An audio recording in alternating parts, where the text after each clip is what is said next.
You are not losing sales because you can't sell. You are losing them because you don't understand the game. All right. I really want you to take a second and just let that sit.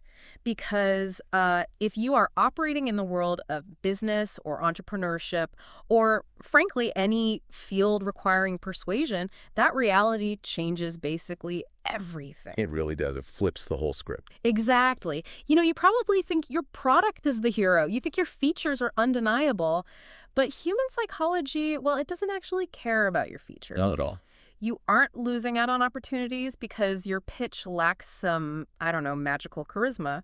You are losing because your fundamental understanding of the environment you're operating in is just deeply flawed. Yeah, and that's a tough pill to swallow for a lot of people. I mean, it forces this really uncomfortable audit of our own professional behavior. Oh, for sure. Because the instinct is always to just blame the mechanics. Right. To assume, oh, we just didn't push hard enough, or, the slide deck wasn't polished enough. So the lighting on the Zoom call was bad. Exactly.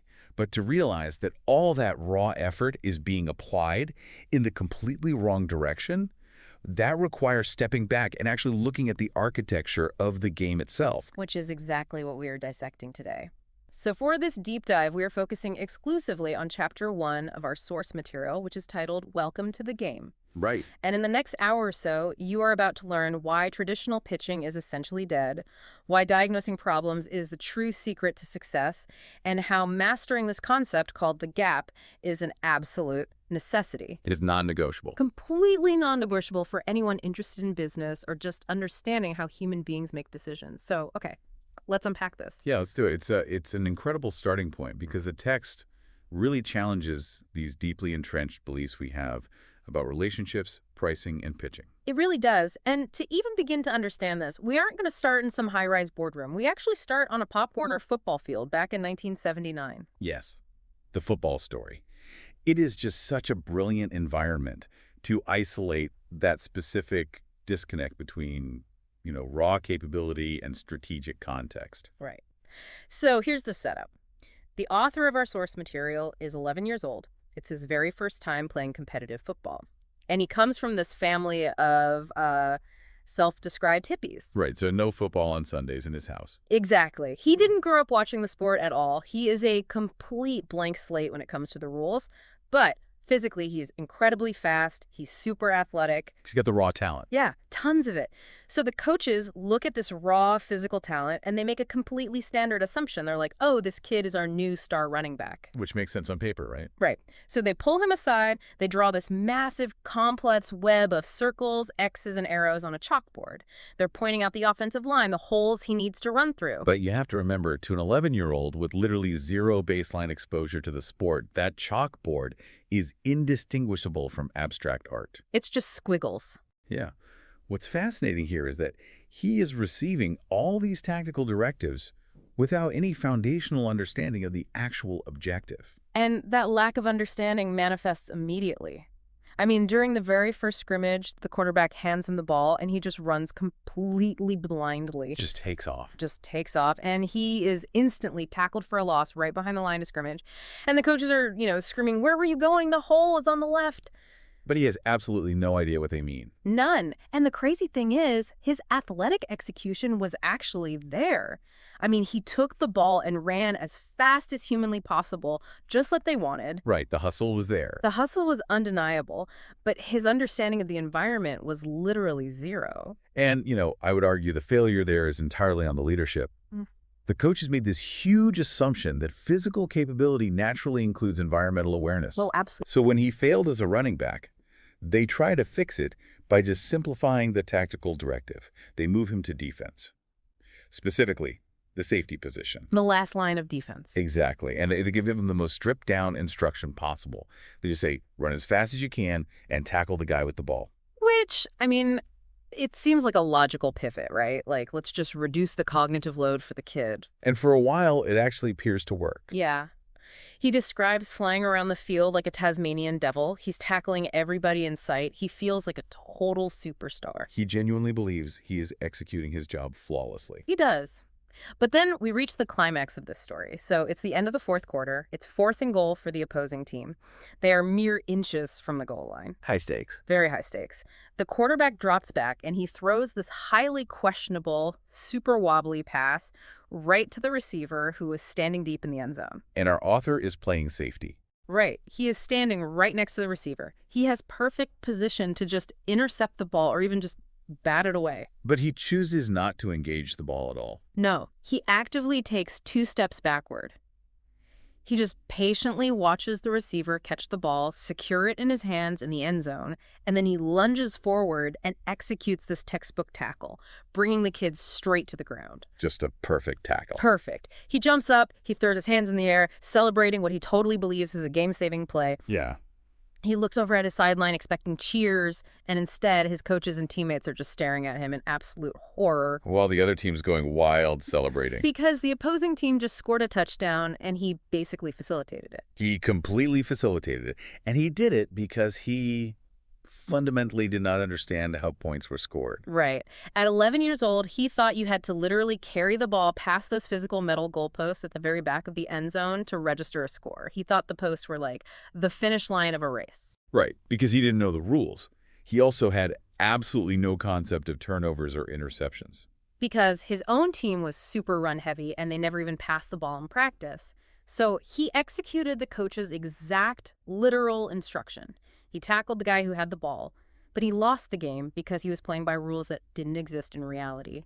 And if you consider the implications of that in a corporate environment, it's staggering. I mean, the coach provided a tactical directive tackle the ball carrier, but entirely omitted the strategic context. The why. Yes. The strategic context is we must prevent the other team from accumulating points. And here are the specific mechanics of how points are accumulated. Talent, or athletic speed in this case, applied without understanding the underlying mechanics of the system, it's not just useless, it is actively destructive. It really is. It makes me think about being like an incredibly fast typist who is transcribing a language they don't actually speak. Oh, that's a great analogy. Right. Like you might execute the keystrokes flawlessly, 100 words a minute, but if you don't understand the vocabulary or the grammar, the output is totally useless. It's just gibberish. Exactly. And that maps perfectly to complex sales and entrepreneurship. We see professionals constantly focusing on the velocity of their execution rather than the vector. Yes, the hustle culture. Right. They're making 100 cold calls a day. They are deploying these massive multi-tiered email automation sequences. They are pushing through rejection with just sheer grit. They are typing 100 words a minute. They're typing 100 words a minute, but they are losing the deals and they are burning out. Because they think the game is about volume or about overwhelming the prospect with product features.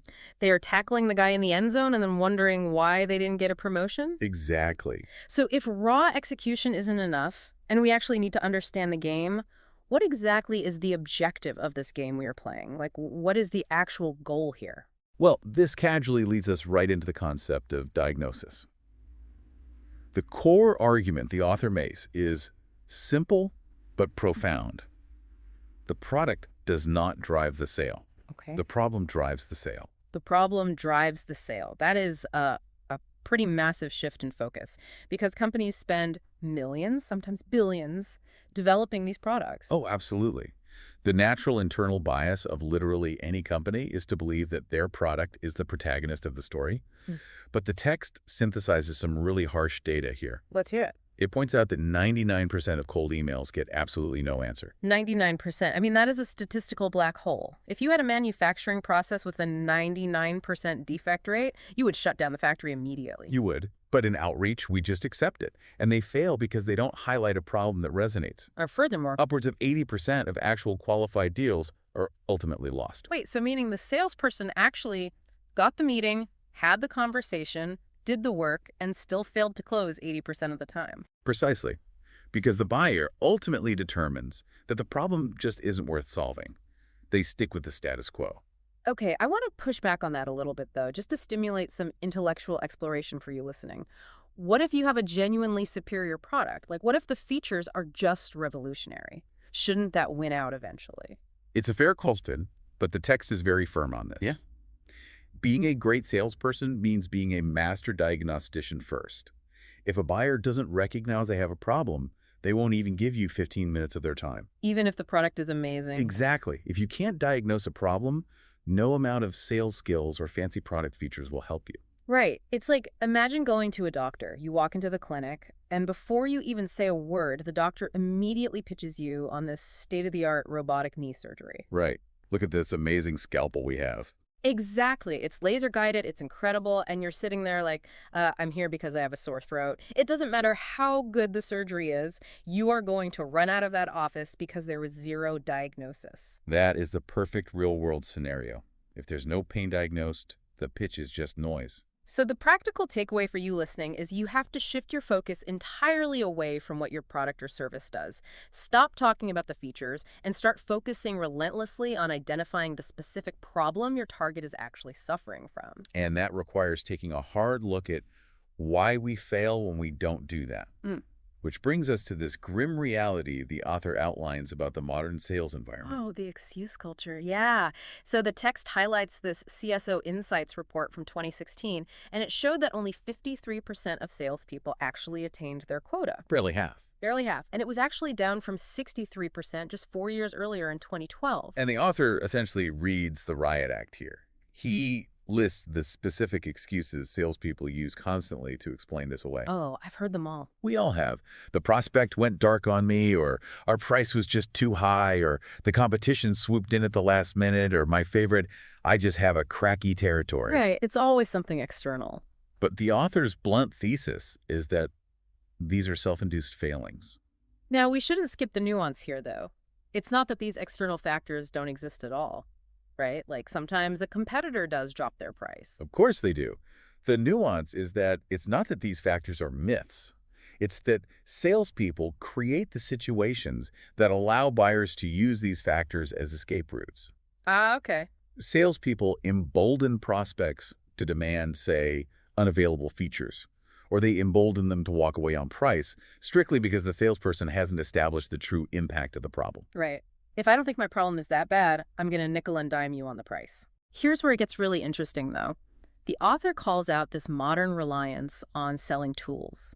Like, we have all this tech now, CRMs, automated sequences, this massive shift from outbound to inbound marketing, and yet quota attainment is dropping. Because the tech is masking a lack of formal process. Right. It's masking the lack of diagnostic skill. And the author is just brutally honest about the result. He says, quote, anyone who regularly misses quota sucks at sales. It's a tough sentence to read, but it's necessary. It forces a mindset of radical ownership. Radical ownership. When a prospect ghosts you, you can't just blame the prospect. You have to analyze where you failed to make the problem solution urgent enough for them to stay engaged. You have to look in the mirror. Exactly. Yeah. So if we are the ones ruining these deals by misunderstanding the game, what is the ultimate framework we should be using to fix this? Well, the author says it all comes down to one single word. A gap. The gap. This is the foundational concept of the entire text. Like, if you take nothing else away from this deep dive, take this. The gap is the exact distance between what buyers have right now, their current state, and what they believe they want in the future, their future state. And the reason this matters, and this is so critical, is that the gap represents the absolute value of the sale. The absolute value. Yes. Without a gap, there is no sale. Period. Okay, so let's make this really concrete. So is it kind of like the current state is standing in a leaky rowboat in the middle of a lake, and the future state is being safely on dry land? Right. And the gap, the solution, is the life jacket. And the price they are willing to pay for that life jacket depends entirely on how fast their boat is actually sinking. That is a phenomenal analogy. Yeah. Yes. If we connect this to the bigger picture, properly assessing this gap drives literally everything you do. Everything. It drives how you negotiate price, how you overcome objections, how you handle internal blockers at the company, and how you predict your pipeline. Because if the boat is only leaking a tiny drop an hour, they aren't paying a premium for the life jacket. They'll just wait. Exactly. But if you could show them that there's a huge hole they didn't even see, suddenly that life jacket is priceless. Yeah. It allows you to essentially read the prospect's mind and influence their change process. So for you listening, the practical takeaway here is that in absolutely every professional interaction you have, you need to formally map out the other person's current state and their future state. Like, literally write it down. Your entire value proposition lives exclusively in the space between those 2 points. And adopting that mindset naturally leads into the final big theme of the chapter, which is this idea that selling is helping. The shift from pitching to problem solving. Right. And I think it's important to ground this philosophy in the author's actual background, because he didn't just invent this in an academic tower somewhere. No, he lived it. Yeah. He talks about setting up lemonade stands as a kid, negotiating with club bouncers, and eventually managing a 120-person sales team and overseeing $300 million in revenue. He has a serious track record. But the interesting thing is, he says he didn't actually love selling. What he loved was fixing things. He loved making people's lives easier. And that leads to this ultimate contradiction presented in the chapter. He says, if you're selling while you're selling, you're not selling. Okay, wait, say that one more time. If you're selling while you're selling, you're not selling. It sounds like a riddle, right? It really does. What does that paradox actually mean for someone out there doing the work? It means that if you are operating with this outdated concept of, pitching a product, pushing features down someone's throat, and trying to use pressure to force a close, you are failing. You're being the stereotypical salesperson. Exactly. You have commission breath. But true selling is fluid. It's predictable and efficient because it is framed entirely as an act of service and problem solving. So the goal is to become an integral part of the buyer's journey. You want to be viewed as a consultant, right? Like an industry thought leader. Yes. Rather than an adversary who is just sitting across the table trying to extract money from them. Exactly. You want to be sitting on the same side of the table, looking at the problem together. You have to redefine your identity entirely. Stop viewing yourself as someone who sells and start viewing yourself as a highly specialized consultant. Whose only job is to diagnose pain and facilitate positive change. Right. So, as we wrap up this deep dive into Chapter 1, if we were to tie all these key ideas together into one clear, memorable insight, what is the real soul of this chapter? I think the soul of Chapter 1 is the realization that persuasion and business are not battles of manipulation. They are not athletic events where you just run as fast as you can. They are mutual exercises in diagnosis. Mutual exercises in diagnosis. I love that. The gap is simply the physical space between a recognized problem and a desired reality. And if you can define that space better than anyone else in the room, sometimes even better than the prospect can, the game is already won. The game is won. You just have to tackle the right problem, not just the guy holding the ball. Yeah. Well, thank you all for joining us on this deep dive. Now that you've been welcomed to the game, how do you actually play it? Next time, we'll dive into the specific truth bombs of selling that will completely shatter how you view human psychology and buyer behavior. You definitely won't want to miss it. And before we go, I want to leave you with a final thought to explore on your own. Think about a recent no you received in your life, whether that was in business or even just in your personal life. Were they actually rejecting your solution, or did you just fail to properly understand their current state? Think about it. Imagine for a second that I walk right into your office.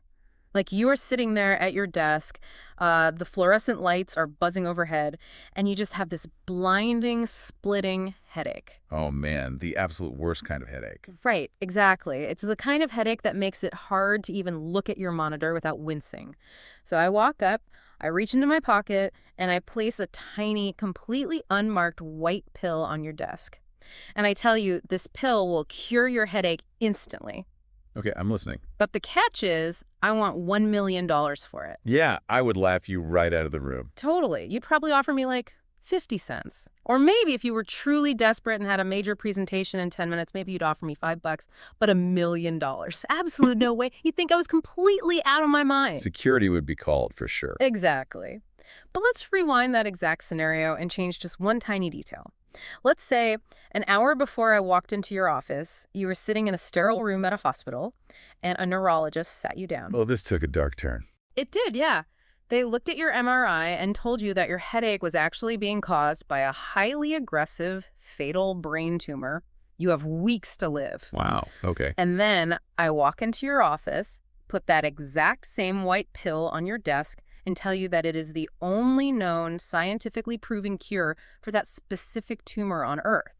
Suddenly, your reaction to that $1 million price tag is completely different. An absolute bargain at that point. Right. Handing over $1 million doesn't seem like extortion anymore. I mean, if you had to mortgage your house, liquidate your retirement accounts, borrow from everyone you know, you would do it. You wouldn't even hesitate. Not for a second.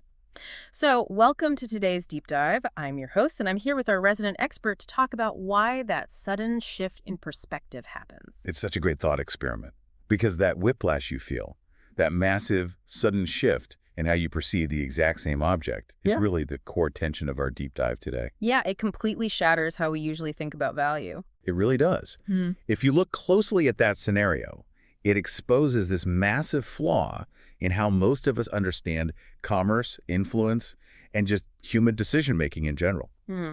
We tend to operate under this assumption that value is an inherent property of a product or an idea. Like the pill itself holds the value. Exactly. But the pill in your scenario didn't change at all.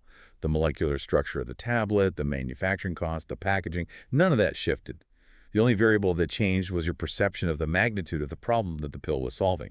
So, to set the stage for you listening, our mission for this deep dive is to completely dismantle the conventional wisdom around pitching or, convincing people. Throwing it all out the window. Seriously. Yeah. Whether you are an entrepreneur trying to land a massive contract, a manager trying to get your team to adopt a new workflow, or honestly just someone trying to negotiate a better deal in your personal life, we are diving deep into the architecture of influence. We are specifically exploring Chapter 2 of Keenan's paradigm-shifting framework in gap selling, breaking down what he calls the 9 truth bombs of selling. 9 truth bombs. I love that term. It's aggressive, but it fits. And just to give you a quick lay of the land for where we are heading over the course of this deep dive, we are going to completely deconstruct the psychology of the transaction. By the time we're done, you'll understand the evolutionary biology behind why humans resist change, the complex psychological minefield of the modern boardroom, And the frameworks you need to actually figure out what people truly value. exactly. We are shifting away from the old school feature-pushing mindset and moving toward a diagnostic approach that relies on deep empathy and behavioral analysis. Which brings us to the first fundamental rule of this entire ecosystem. Before you can influence anyone, before you can introduce a solution or pitch a brilliant new idea, you really have to understand the fundamental physics of why a human being decides to alter their behavior at all. Right, what actually makes us move. Yeah. So that leads us into part 1, the anatomy of a sale. And truth bomb number 1 is deceptively simple, which is no problem, no sale. It is the absolute baseline rule. Like, it's the law of gravity in this universe. Every single transaction, every shift away from the status quo is initiated by a negative emotion. A negative emotion. Always. Now, it I doesn't like have that, to be yeah. a screaming panic. It could be frustration, anxiety, sadness, fear, or honestly, even just a low-grade persistent annoyance. But if you do not have a problem, there's absolutely no catalyst for change. Because we're just fundamentally lazy. I'd say energy efficient. Well, Human beings operate on a principle of energy conservation. Mm. We do not disrupt our lives, our routines, or our budgets just for the fun of it. I think we see this in everyday life all the time. Like, think about buying a mattress. Oh, the worst experience. The worst. Nobody wakes up on a random Tuesday, feels perfectly rested, stretches out, and says, you know what sounds like a great way to spend $1,000 and ruin my Saturday? Going to a mattress warehouse. And just lying on 20 different rectangles of foam while the salesperson hovers over you. Yes. It's so awkward. You only go through that friction when you start waking up with lower back pain. The pain, that negative emotion, is literally the only thing that justifies the friction of the purchase. Exactly. And the crucial nuance here is that the size and the scope of the problem are defined entirely by its impact on the buyer, not by the technical specs of the problem itself. Wait, say more about that. So, going back to your opening example, the problem isn't I have a headache. The problem is the impact of that condition. Is the impact a minor annoyance that you can sleep off? Or is the impact a fatal disease? Ah, I see. The impact is where the urgency lives. If a buyer doesn't perceive a significant painful impact to their current situation, they are perfectly content to remain neutral. So if there's no pain, my pitch, like, no matter how polished it is, no matter how many features my software has, no matter how shiny my product is, it's just noise. Total noise. I'm essentially trying to offer a lifeline to someone who is happily standing on dry land. Precisely. Which means your first job is never to introduce your solution.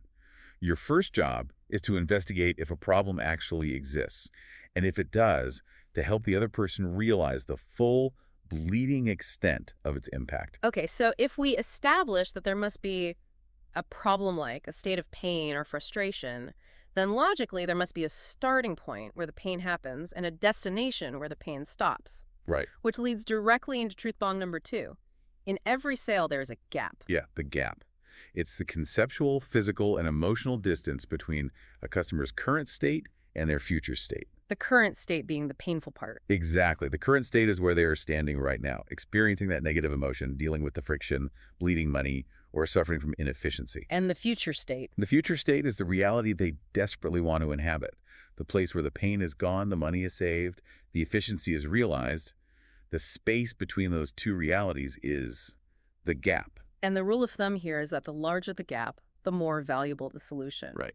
Yes, and that is a profound shift in how we price and value things. Value is not determined by how much it costs you to manufacture the product. Value is determined by the cubic volume of the gap you are bridging for the buyer. Okay, there is a really fantastic historical anecdote in the sources to illustrate this, and it involves the Palm Pilot. Oh, a blast from the past. Right. For those of you listening who might be too young to remember or have happily forgotten, before we had iPhones seamlessly syncing our entire lives to the cloud, business people used these chunky digital personal assistants called Palm Pilots. They were essentially glorified electronic Rolodexes and day planners. Yeah, but at the time, they were absolute lifelines for professionals. So the author of the book is at a major business conference in Boston in the early 2000s. He reaches into his briefcase, pulls out his Palm Pilot to check his schedule, and the battery is completely dead. Oh, no. And this isn't just an inconvenience, it's a catastrophe. He is in a strange city. All his meetings, phone numbers, and flight details are locked inside this dead brick of plastic. Total panic mode. Exactly. So he panics, he runs out of the conference center, scrambles down the street, and finds a Franklin Covey store. He runs to the counter, breathless, and urgently tells the clerk, "I need a charger for a Palm Pilot V immediately." Okay, let's pause here, because a traditional order-taker salesperson would look at this situation and see a super easy win. Right. The customer walked in, clearly stated their need, and pointed to a specific product.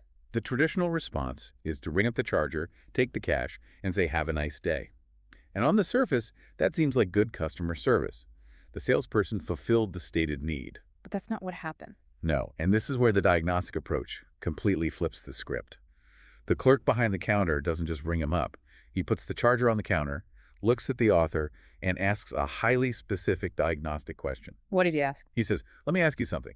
Is the reason your Palm is out of battery life because when you put it in your briefcase, the leather case you have presses down on the buttons, holding them down until the battery completely drains out?" And the author was absolutely stunned because that was exactly what was happening. Every time he slid the Palm Pilot into his briefcase, the pressure of his laptop against the soft leather sleeve was depressing the on button. So the clerk reaches behind the counter and pulls out a hard leather case.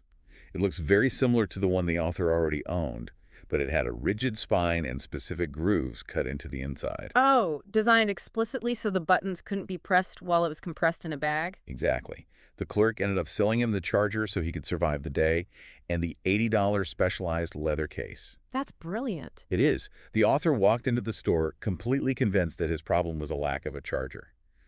But his actual root cause problem was that his briefcase was systematically draining his battery. If the clerk had merely sold to the stated need for a charger, he would have done the customer a massive disservice. A huge disservice. Yeah. The author would have gone back to his hotel, charged the device, put it back in his briefcase, and the exact same catastrophic failure would have happened the very next day. But wait, I want to push back on this a bit because it challenges a very deeply ingrained idea we have about consumer sovereignty. Okay, lay it on me. Well, we are taught that the customer is always right and that customers generally know exactly what they need. Like if I walk into a hardware store and ask the clerk where the hammers are, I just need a hammer. If the clerk starts cross-examining me about my home improvement goals, I'm going to get really annoyed. That is a fair pushback, but it conflates a simple commodity purchase with solving a complex problem. How so? You are right. If you just want to buy a hammer for your toolbox, you know what you need. But often, when we're dealing with high-stakes business problems or even complex personal problems, what a person labels as a need is actually just a premature conclusion based on a misdiagnosed problem. Oh, I see. It's like you're looking at a house with a cracked foundation. The homeowner walks in and says, "I need 10 buckets of spackle and some green paint." Yes, exactly. If you just sell them the spackle, you are validating their misdiagnosis. You are letting them cosmetically mask a sinkhole that is going to swallow their living room in 6 months. That is a much more accurate metaphor. You cannot take the buyer's self-diagnosis at face value. You have to challenge their assumptions, dig underneath the surface-level symptom, and expose the structural reality of their problem. Because otherwise you aren't actually helping them. Right. And that is the only way you can accurately measure the size of the gap. If you only sell spackle, the gap is small and the value is low. If you diagnose the sinkhole, the gap is massive, and you can sell them a comprehensive structural repair. Okay, so if truth one establishes that we must have a problem like the foundation is cracking, and truth two establishes that we have to measure the gap between the sinking house and a stable house, Then we land at truth bomb number 3. which is all sales are about change. When you synthesize the physics of the gap, this is the inevitable reality. Customers ultimately do not care about your product. They don't. No. They don't buy your software platform, they don't buy your consulting hours, they don't buy your industrial machinery. They are buying the change that those things produce. All right. They are purchasing a vehicle to transport them away from a state of pain and deposit them into a state of comfort. To tie it back to the very beginning, they aren't buying the chemical composition of the $1,000,000 pill. They are buying the reality of not dying from the brain tumor. The pill is just the bridge. Exactly. And this requires a massive ego death for anyone trying to influence others. Ego death is a strong term. But it's true. You have to stop viewing yourself as a purveyor of goods, services, or ideas, and start recognizing that you are an agent of change. You are in the business of facilitating human behavioral change. Which transitions us into the dark heart of this entire discussion, and frankly, the reason why doing this is so incredibly difficult. Part 2, the psychology of resistance. This is where it gets messy. Really messy. Because if we've established that all sales, all influence, is ultimately about change, and change is the literal only mechanism to escape a painful problem, why do we fight it so hard? It's a great question. Like, why does an executive stall on buying software that will save them millions? Why do we stay in terrible jobs? Why do we resist the bridge? Because at a fundamental neurological level, human beings are hardwired to reject change. It triggers the oldest, most primitive parts of our brain. Change equates to the unknown, and in the evolutionary environment where our brains developed, the unknown usually meant death. Wow. And that biological reality is truth bomb number 4. Customers don't like change, even when they actively say they do. Yes, there's a deeply embedded cognitive bias at play here called longevity bias. Longevity bias. Yeah, the innate, largely subconscious human tendency to assign superior value, safety, and moral correctness to things simply because they have existed for a long time. We value tradition, consistency, and familiarity over anything that is new, unconventional, or foreign, regardless of objective quality. I want to dig into the evolutionary mechanism of this because it feels counterintuitive to me. Humans are also explorers, right? I mean, we invented the wheel, we sailed across oceans, we went to the moon. We clearly have a drive for novelty. We do. So how does that square with longevity bias? It's a tension between our prefrontal cortex, the modern, logical, exploratory part of our brain, and our amygdala, which handles threat detection and survival. Okay, the lizard brain. Right. Yes, we explore, but exploration is incredibly energy-intensive and highly risky. For the vast majority of human history, if you ate a new, unfamiliar berry, you died. If you wandered into a new, unfamiliar valley, a predator ate you. So the stakes were literal survival. Exactly. So the brain developed a very simple heuristic to conserve energy and keep you alive. If something has been around for a long time and it hasn't killed you yet, it is deemed safe. The brain coats familiar things in a neurochemical blanket of safety. And new things. New things require a massive cognitive load to evaluate, and they trigger low-grade anxiety until they're proven safe. That makes the University of Arkansas chocolate study from the source material so much more profound. It perfectly isolates how this biological heuristic completely overrides our objective reality. It really does. It's a brilliant piece of experimental design. Let me break it down. Please do. So, researchers on the college campus set up a blind taste test. They got a batch of standard, unremarkable, off-brand chocolate squares. They divided the students into 2 groups.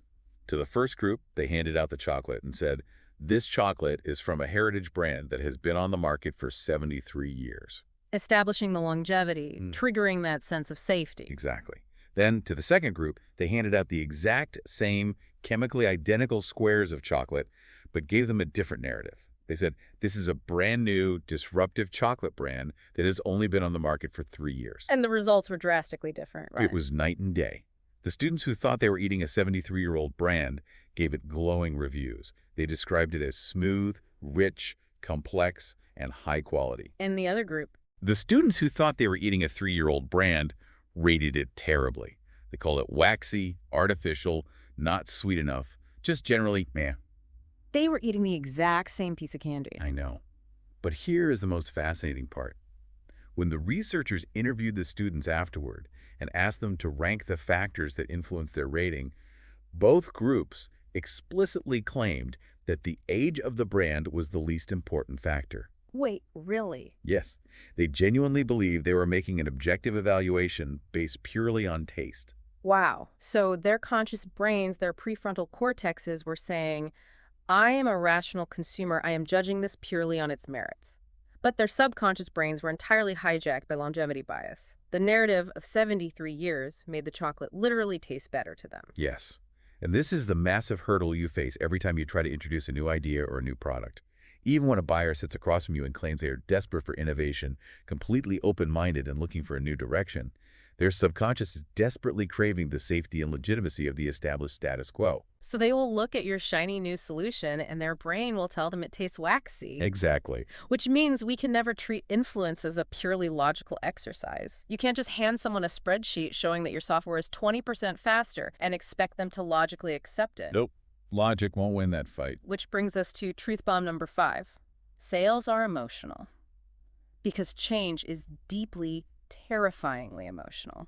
No significant transaction is ever conducted in emotional neutral. There is always a current of fear, anticipation, anxiety, or pride running underneath the numbers. Like buying a house. Yes. Think about a young couple buying their first house. On paper, it's a financial transaction. In reality, they might be overwhelmed with the joyful anticipation of building a family, while simultaneously experiencing the bone-deep terror of emptying their entire life savings and taking on a massive mortgage. Or a chief technology officer buying a massive enterprise-wide security system. Logically, she is looking at efficiency and threat mitigation. Emotionally, she is secretly terrified that if the implementation takes too long, or if the system crashes on day one, she will look incredibly incompetent to the board of directors and might lose her job. The sources reference Rosebeth Moss Kanter, a brilliant professor at Harvard Business School who spent years studying organizational behavior. She outlined 10 specific psychological threats that cause people to actively, often subconsciously, resist change. And when you look at this list, it provides a roadmap to the emotional minefield you have to navigate. I really want to spend some time on this list because understanding these 10 threats feels like having the cheat codes to human behavior in a corporate environment. Let's do it. Let's walk through them and look at how they actually manifest. Okay, let's start with the first one, loss of control. When you introduce a new system, you are often taking the steering wheel away from someone who is very comfortable driving. Right.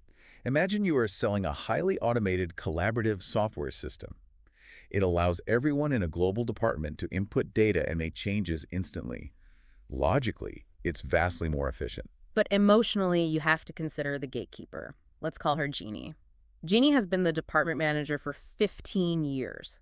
For a decade and a half, every single piece of data had to cross her desk to be approved. She controlled the flow. Exactly. You are pitching efficiency, but Jeannie's brain is hearing, you are losing your status, you are losing your oversight, you will no longer be the indispensable bottleneck. She feels a massive loss of control. You won't say that out loud, of course. Instead, she will subconsciously sabotage the deal by finding endless, tiny technical flaws in your software to prove it won't work for her team. Man, that is so true. The second threat Cantor identifies is excess uncertainty. This ties right back to our evolutionary fear of the unknown. Right. If you have a brilliant, innovative startup product, you might think your innovation is your biggest selling point. But to your buyer, let's say his name is Marcos, innovation equals a lack of crowdsourced safety. Because it's new.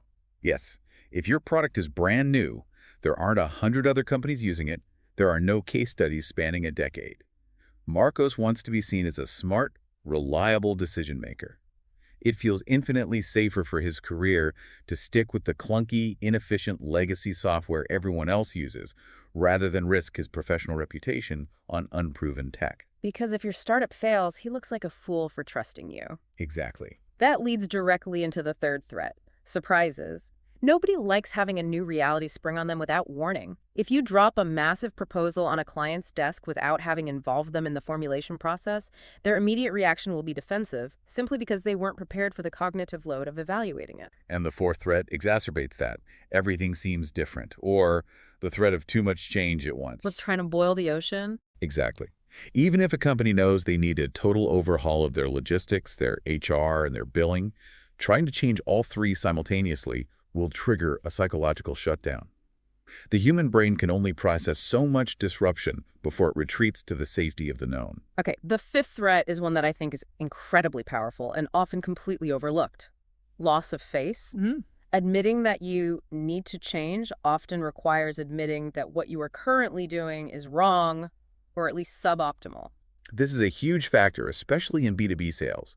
Imagine your new software solution is meant to replace a system that your buyer, the VP of operations, personally researched, championed, and implemented 5 years ago. Oh, so it's his baby. He staked his reputation on that old system. He was proud of it.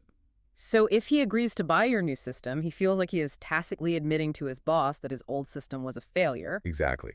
He is defending his ego. He might stall your deal for 6 months just to try and patch and fix minor glitches in his old, dying system, purely to save face and prove he didn't make a bad decision 5 years ago.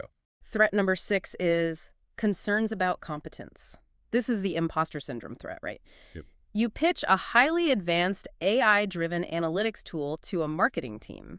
They are used to making decisions based on basic spreadsheets and gut feeling.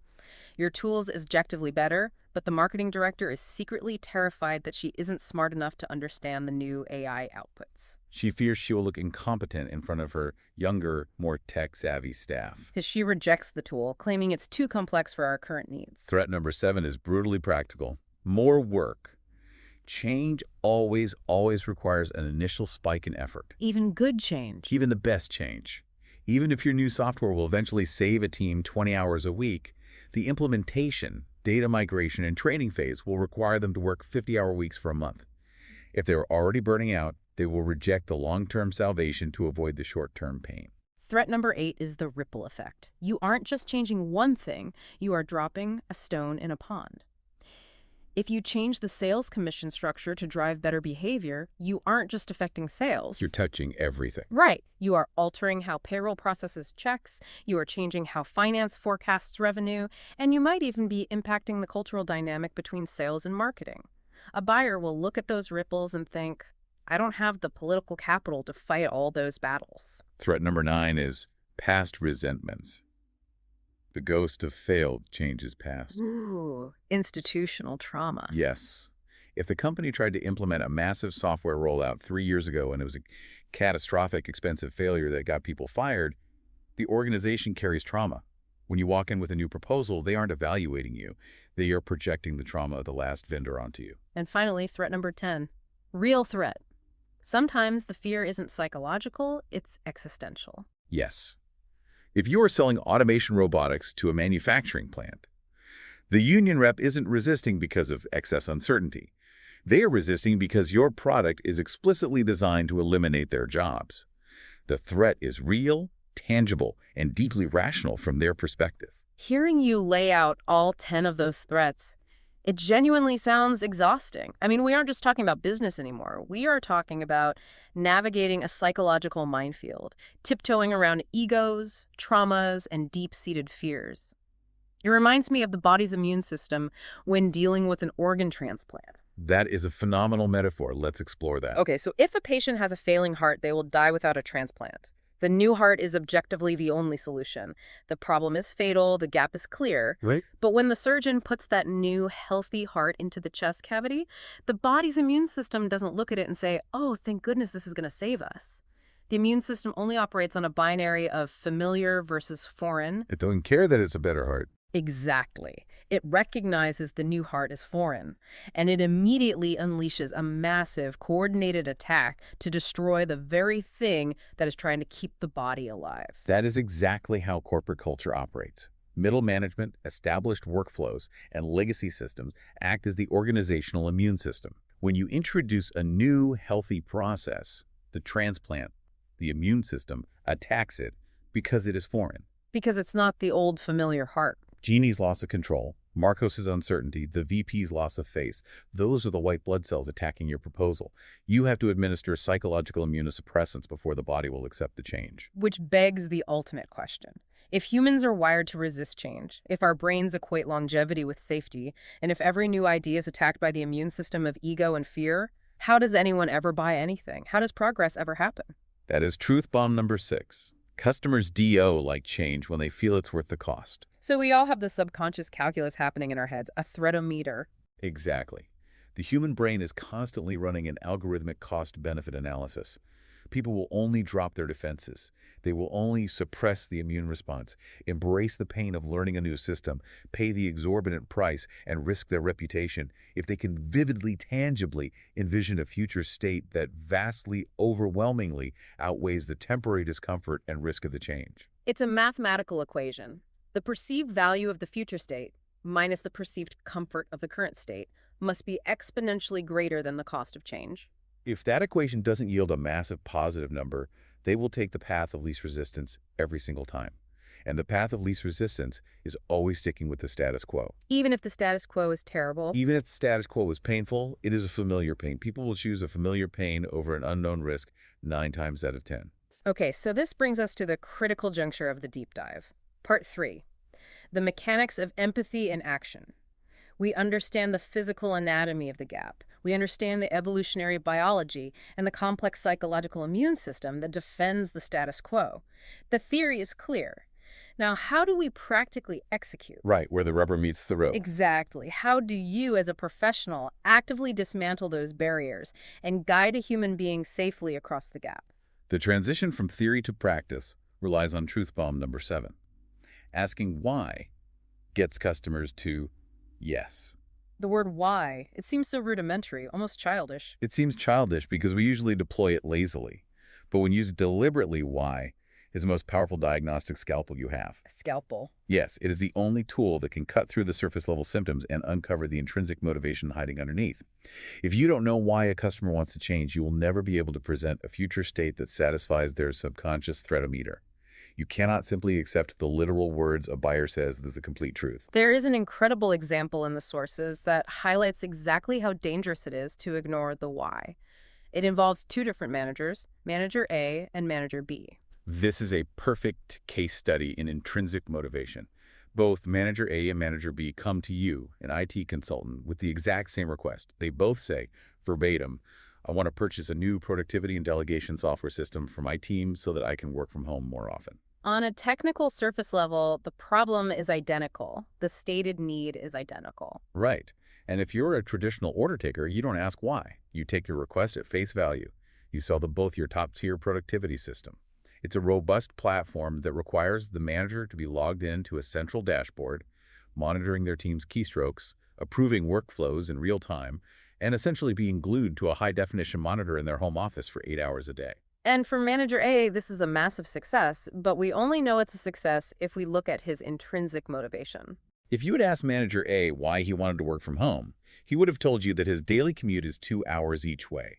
The traffic on the interstate is brutal, his blood pressure is spiking, and his cardiologist explicitly told him he needs to reduce his daily stress, or he's going to have a heart attack. Wow. So for him, the why is health and stress reduction. Exactly. So your screen-heavy, highly monitored system works perfectly. He avoids the chaotic traffic, he sits in his quiet home office, his blood pressure goes down, and he is thrilled.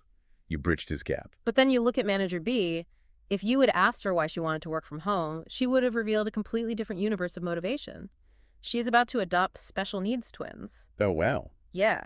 She doesn't just need to be in the physical building of her house. She needs to be highly mobile, hands-on, and capable of stepping away from her desk at a moment's notice to care for her children. If you sell her that exact same screen-heavy, real-time monitoring system, you haven't solved her problem at all. In fact, you have made her life exponentially worse.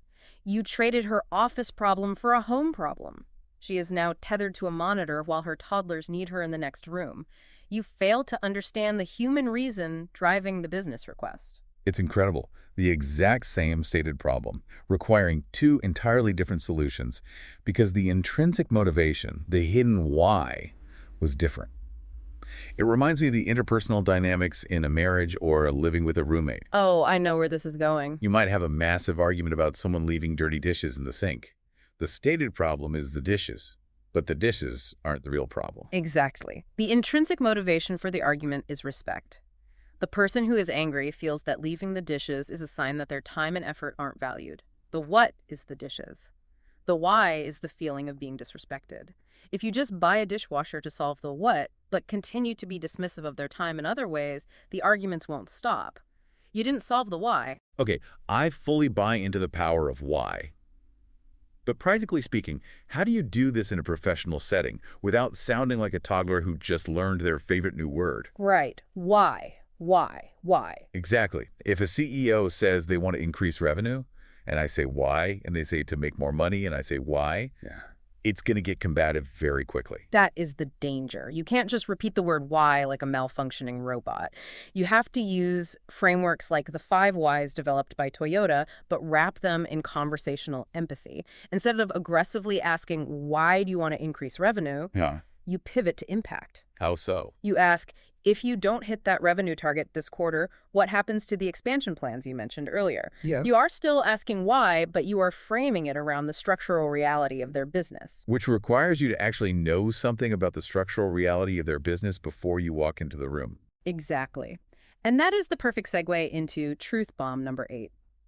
Sales happen when the future state is a better state. And to construct that future state, you have to do the intellectual heavy lifting beforehand. The sources introduce a very specific analytical framework for this, called the Problem Identification Chart, or the PIC. I want to spend some real time deconstructing this because this feels like the tangible blueprint for everything we've talked about. The PIC is the foundational architecture of diagnostic empathy. It is how you prepare for the discovery process. Long before you ever pick up the phone, send an email, or walk into a prospect's office, you sit down with a blank piece of paper and you map out 3 columns. Column 1 is problems, column 2 is impact, column 3 is root causes. I don't just want to list these columns. I want to see the analytical engine work. Let's run a simulation. Okay, I'm game. Let's say I own a commercial landscaping company. I provide large-scale maintenance for corporate office parks. I'm trying to win a massive contract with a real estate management firm that oversees 20 business parks. How do I build a PIC for them? Okay, let's build it. In column 1, the problems, you list the literal physical issues that a real estate management firm might experience with their current lower quality landscaping vendor. So you write down things like overgrown hedges obscuring signage, inconsistent mowing schedules, dead patches of grass in high visibility areas, and slow response times after severe storms. Okay, simple enough. Those are the tangible symptoms. Now, column 2, impact. This is where you connect the symptom to the pain. What do overgrown hedges and dead grass actually do to a real estate management firm?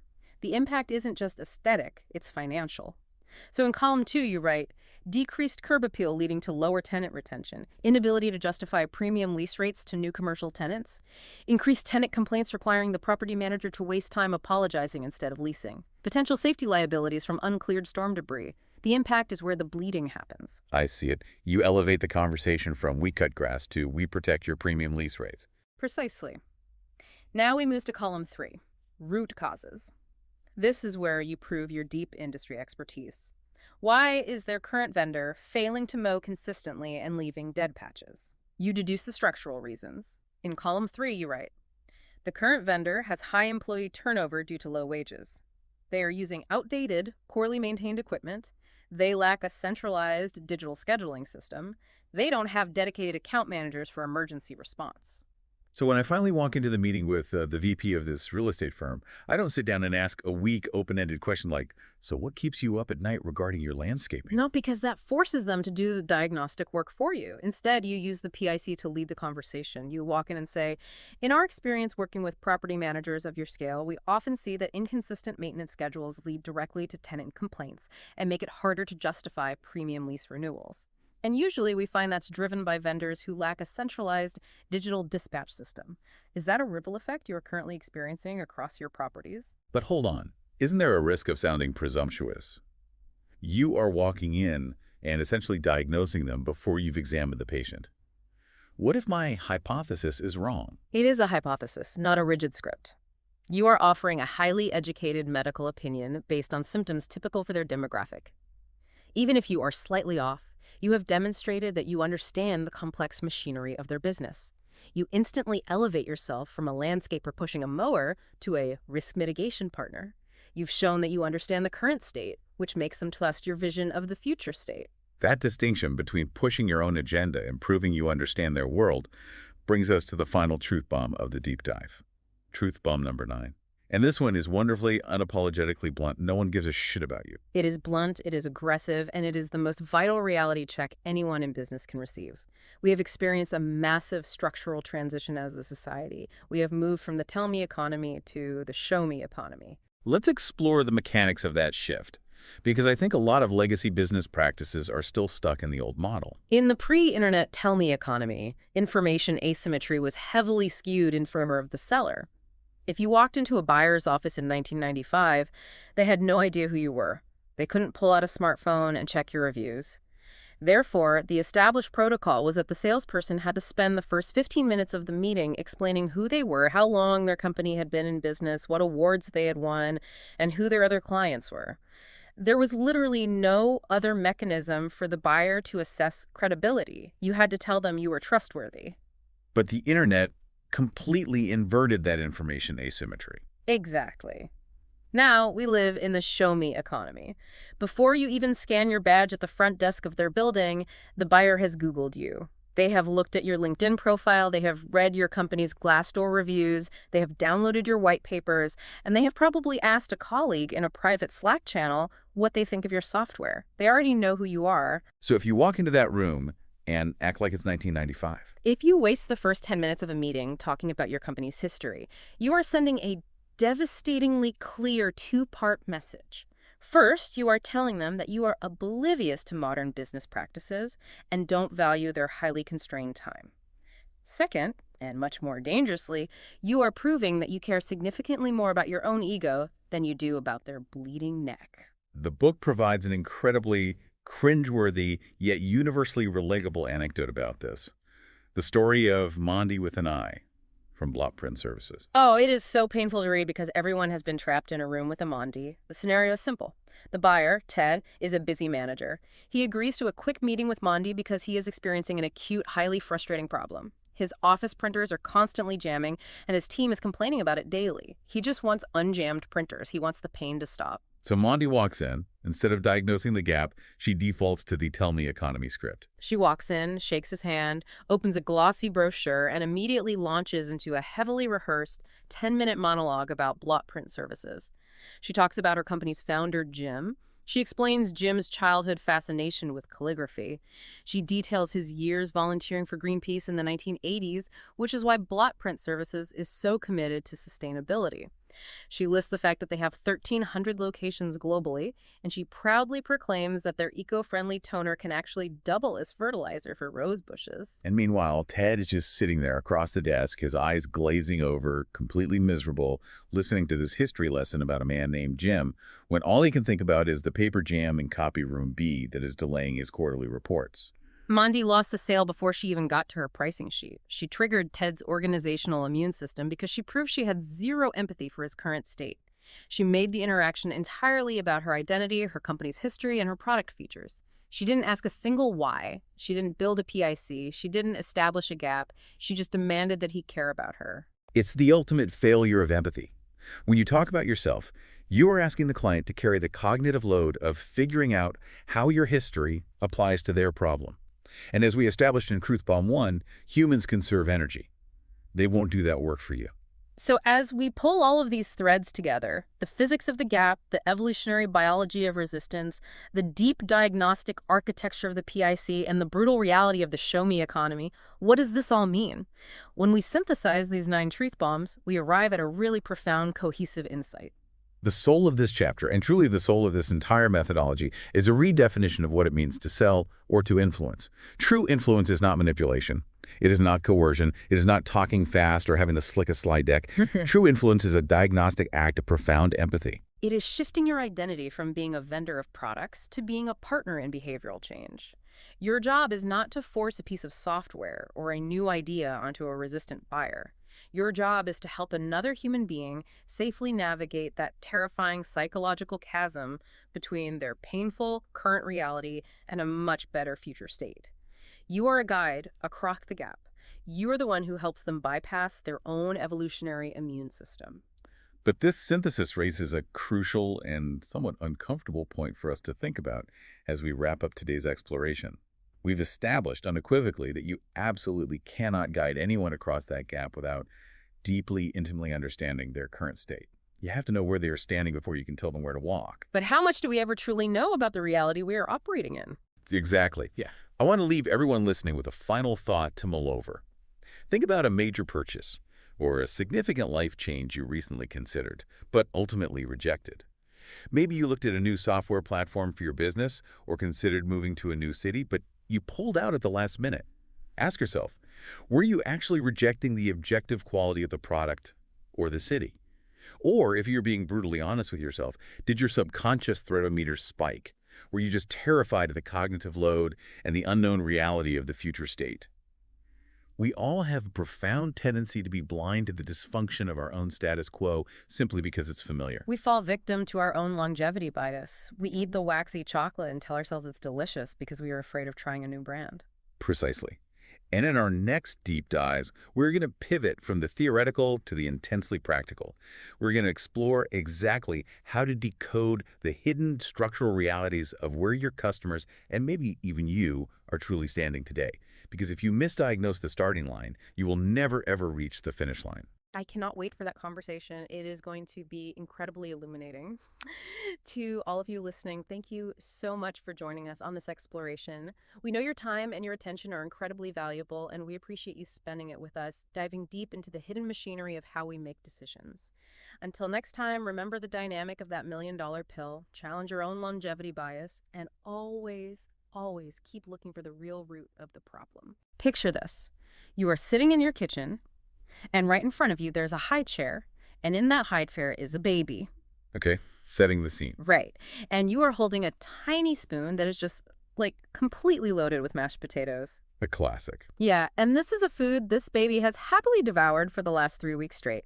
I mean, no issues. So it's basically a staple in their diet at this point. Exactly. So, you do the thing, you make the requisite little airplane noises, you swoop the spoon in, and suddenly, out of nowhere, the baby's face just scrunches up like an overbaked apple. Oh, no. Yeah. The mouth clamps shut. They turn their head away entirely. It is a sudden battle of wills, and let me tell you, the baby is absolutely going to win this one. They always do. They really do. But, I mean, the real question here is, why did they suddenly stop eating it? What changed? Right, because the mashed potatoes are exactly the same. Exactly the same. But unless you somehow know that, say, the baby had significantly better, buttery, perfectly seasoned mashed potatoes at daycare yesterday, you are going to lose this battle. Because your baseline is completely outdated. Precisely. You are operating on old data. And today, we are exploring why everything you think you know about understanding your customers, or frankly, anyone you are trying to influence, is completely backward if you don't first understand their current state. It really is the ultimate invisible backdrop. I mean, we constantly go into these high-stakes interactions armed with our pitch, our product, our perfectly logical arguments. Oh, we had the whole slide deck. Exactly. And we completely miss the fact that the person sitting across from us is operating in a totally different reality. They're on a different planet. Yeah. It's like we are trying to solve a puzzle without ever actually looking at the picture on the box. Which is impossible. So, welcome to this deep dive into Chapter 3 of Keenan's Gap Selling, specifically the section called The Current State Where Customers Are. It's such a crucial chapter. It really is. Over this session, you are going to learn the 5 foundational elements of mapping a customer's reality and, why mastering this invisible backdrop is the ultimate shortcut to solving really complex problems and just thriving in business or entrepreneurship. And our mission today is really to take this source material and extract the vital mechanics of influence. We want you to be able to immediately apply these concepts to your own interactions. Because the theory is great, but application is everything. Exactly. Because, well, the fundamental truth of human behavior is that all people act based on a highly complex totally invisible backdrop of events and feelings and biases and historical data. Which is a lot to navigate. It's massive. And if you don't know how to systematically decode that backdrop, you're basically just navigating a maze in the dark. So let's ground this in the core concept of the current state. The text argues that this is the absolute anchor for any kind of behavioral change. But what exactly is it beyond just taking a snapshot of a business at a given moment? Right, so the current state is your prospect's exact world today. But more importantly, it is their perceived reality. Perceived being the operative word there. Exactly. Think of it as the specific environment in which all of their daily operations, their inherent frustrations, their workplace politics, all of their operational limitations, it's where all of that lives. Okay, so it's the whole ecosystem. Yeah, the whole ecosystem. Yeah.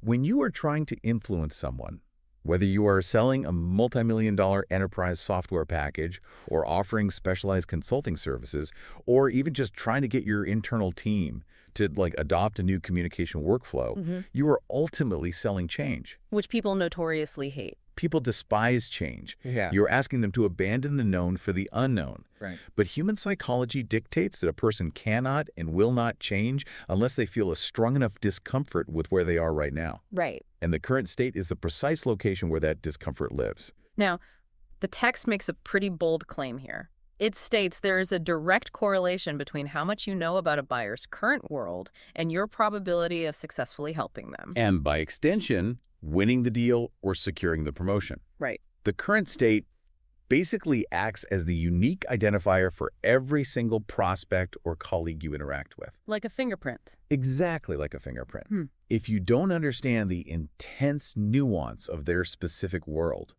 you fall into this cognitive trap. You start treating every problem like it is identical to the last one you saw. Okay, I want to push back on this a little bit. Sure, go for it. Because I think context dictates strategy, right? Yeah. I mean, if I am in complex enterprise-level B2B sales, I completely agree. But what if I am selling something highly transactional? Like what? Like, say, a self-serve $10 a month graphic design subscription. If I'm selling the equivalent of an aspirin, why do I care why their head hurts? A headache is a headache. I see where you're going. Right. Like, if my software removes the friction, shouldn't my pitch simply be focused on volume? Just, here's the tool, it solves the problem, buy it. Does the current state really matter there? That is actually a really crucial distinction to make. Because in a purely transactional, low-stakes commodity environment, volume and surface-level problem-solving can absolutely work. Okay, so I'm not totally crazy. No, not at all. If someone walks into a pharmacy holding their head, the pharmacist doesn't need to do a deep dive into their current state to sell them ibuprofen. They just ring them up. Right. But if you are trying to exert actual influence, if you are trying to displace an incumbent vendor, or change a deeply ingrained corporate behavior, or sell a solution that requires a significant investment of capital or time, that transactional mindset will absolutely destroy your credibility. Because you are no longer competing against other products. You are competing against the status quo. Exactly. You're fighting inertia. Let's stick with your headache analogy to really illustrate why assuming all symptoms are identical is so incredibly dangerous in a high-stakes environment. Okay, let's unpack this. Imagine 3 different people, and all 3 of them present with a headache. Okay. Person A has a mild tension headache from staring at a screen too long. It's annoying, but they can still function. We've all been there. Right. Person B has a headache, but they also have a massive career-defining $500,000 proposal due in exactly 12 hours. Oh, wow. Okay. High stakes. Very high stakes. Yeah. And then person C has a headache, but their headache is actually being caused by an undiagnosed brain tumor. Wow. Okay, so 3 identical symptoms on the surface, but 3 entirely different realities underneath. Precisely. If you are operating with that transactional and aspirin is an aspirin mindset, you fail all 3 of these people in totally different ways. Because you're ignoring the context. You focus purely on the product and completely ignore the value of the cure. Let's look at person A, the one with the mild headache. How much are they realistically going to pay for your aspirin? I don't know, maybe 50 cents. Right, maybe 50 cents. And if they don't have 50 cents in their pocket, they might just, drink a glass of water, step away from their monitor, and wait it out. Yeah, their status quo is perfectly acceptable. The pain really doesn't outweigh the cost of acquiring the cure, even if the cost is low. Exactly. The value of your solution is incredibly low because the impact of their problem is low. Now look at person B. The one with the $500,000 proposal? Yes, due in 12 hours. If that headache prevents them from focusing, they lose the deal, they miss their annual quota, and perhaps their entire department suffers a massive financial hit. That's a disaster. It is. Suddenly, the intrinsic value of that exact same 50-cent aspirin skyrockets. They aren't just buying pain relief anymore. Right, they are buying the cognitive ability to finish a career-defining proposal. Exactly. If it were the only pill available, they might pay $100 for it. The product didn't change at all. The current state changed the value. That is fascinating. But then you have person C, the individual with the brain tumor. If I offer them an aspirin, I'm not just failing to solve their problem, I'm like actively committing malpractice. I am masking a fatal symptom, allowing them to believe they have solved the issue while the underlying disease just continues to grow. And that is the ultimate danger of ignoring the current state. If you try to sell person C an aspirin without understanding their broader context, you are doing them a massive disservice. You're actually hurting them. You are. Yeah. You delay their realization that they need a completely different, much more drastic medical intervention. If you sell to all three of these people the exact same way, assuming a headache is just a headache, you will fail. So the current state dictates the value, the urgency, and the appropriateness of the solution. 100%. So here is a huge practical takeaway for you listening. Never accept a surface-level problem at face value. You must dig into the specific, localized context of the person sitting in front of you to find out what is actually driving their need for change. You really have to systematically map that invisible backdrop. And the source material gives us a highly structured way to do this, right?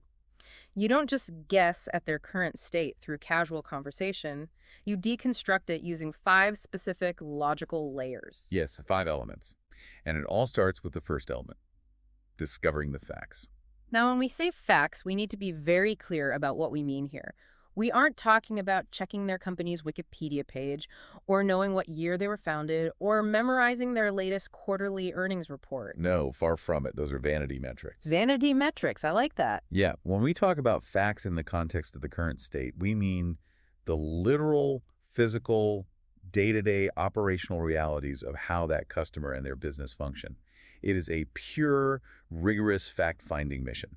So what does that actually look like on the ground? Well, you need to understand the structural mechanics of their world. How are their teams structured? What specific methodologies do they use? What software is currently in their tech stack? Who is involved in the approval processes? Let's talk about what happens when you gather the wrong facts.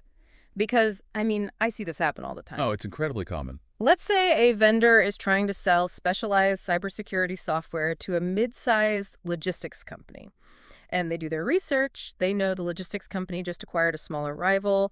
They know the CEO used to work at FedEx. And they know top-line revenue grew by 12% last year. Right. They read a few press releases. Exactly. So they go into the pitch armed with these facts, and they completely bomb. Why? Because none of those facts are operational. They're contextual fluff. Knowing the CEO used to work at FedEx doesn't tell you anything about how their current IT infrastructure is managing endpoint security. It's completely irrelevant to the actual problem. Totally irrelevant. The vendor gathered vanity facts instead of targeted facts.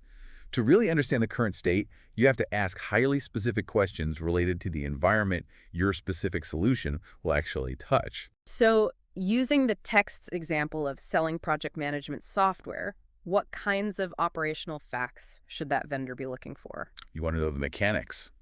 Things like, what types of projects do they run?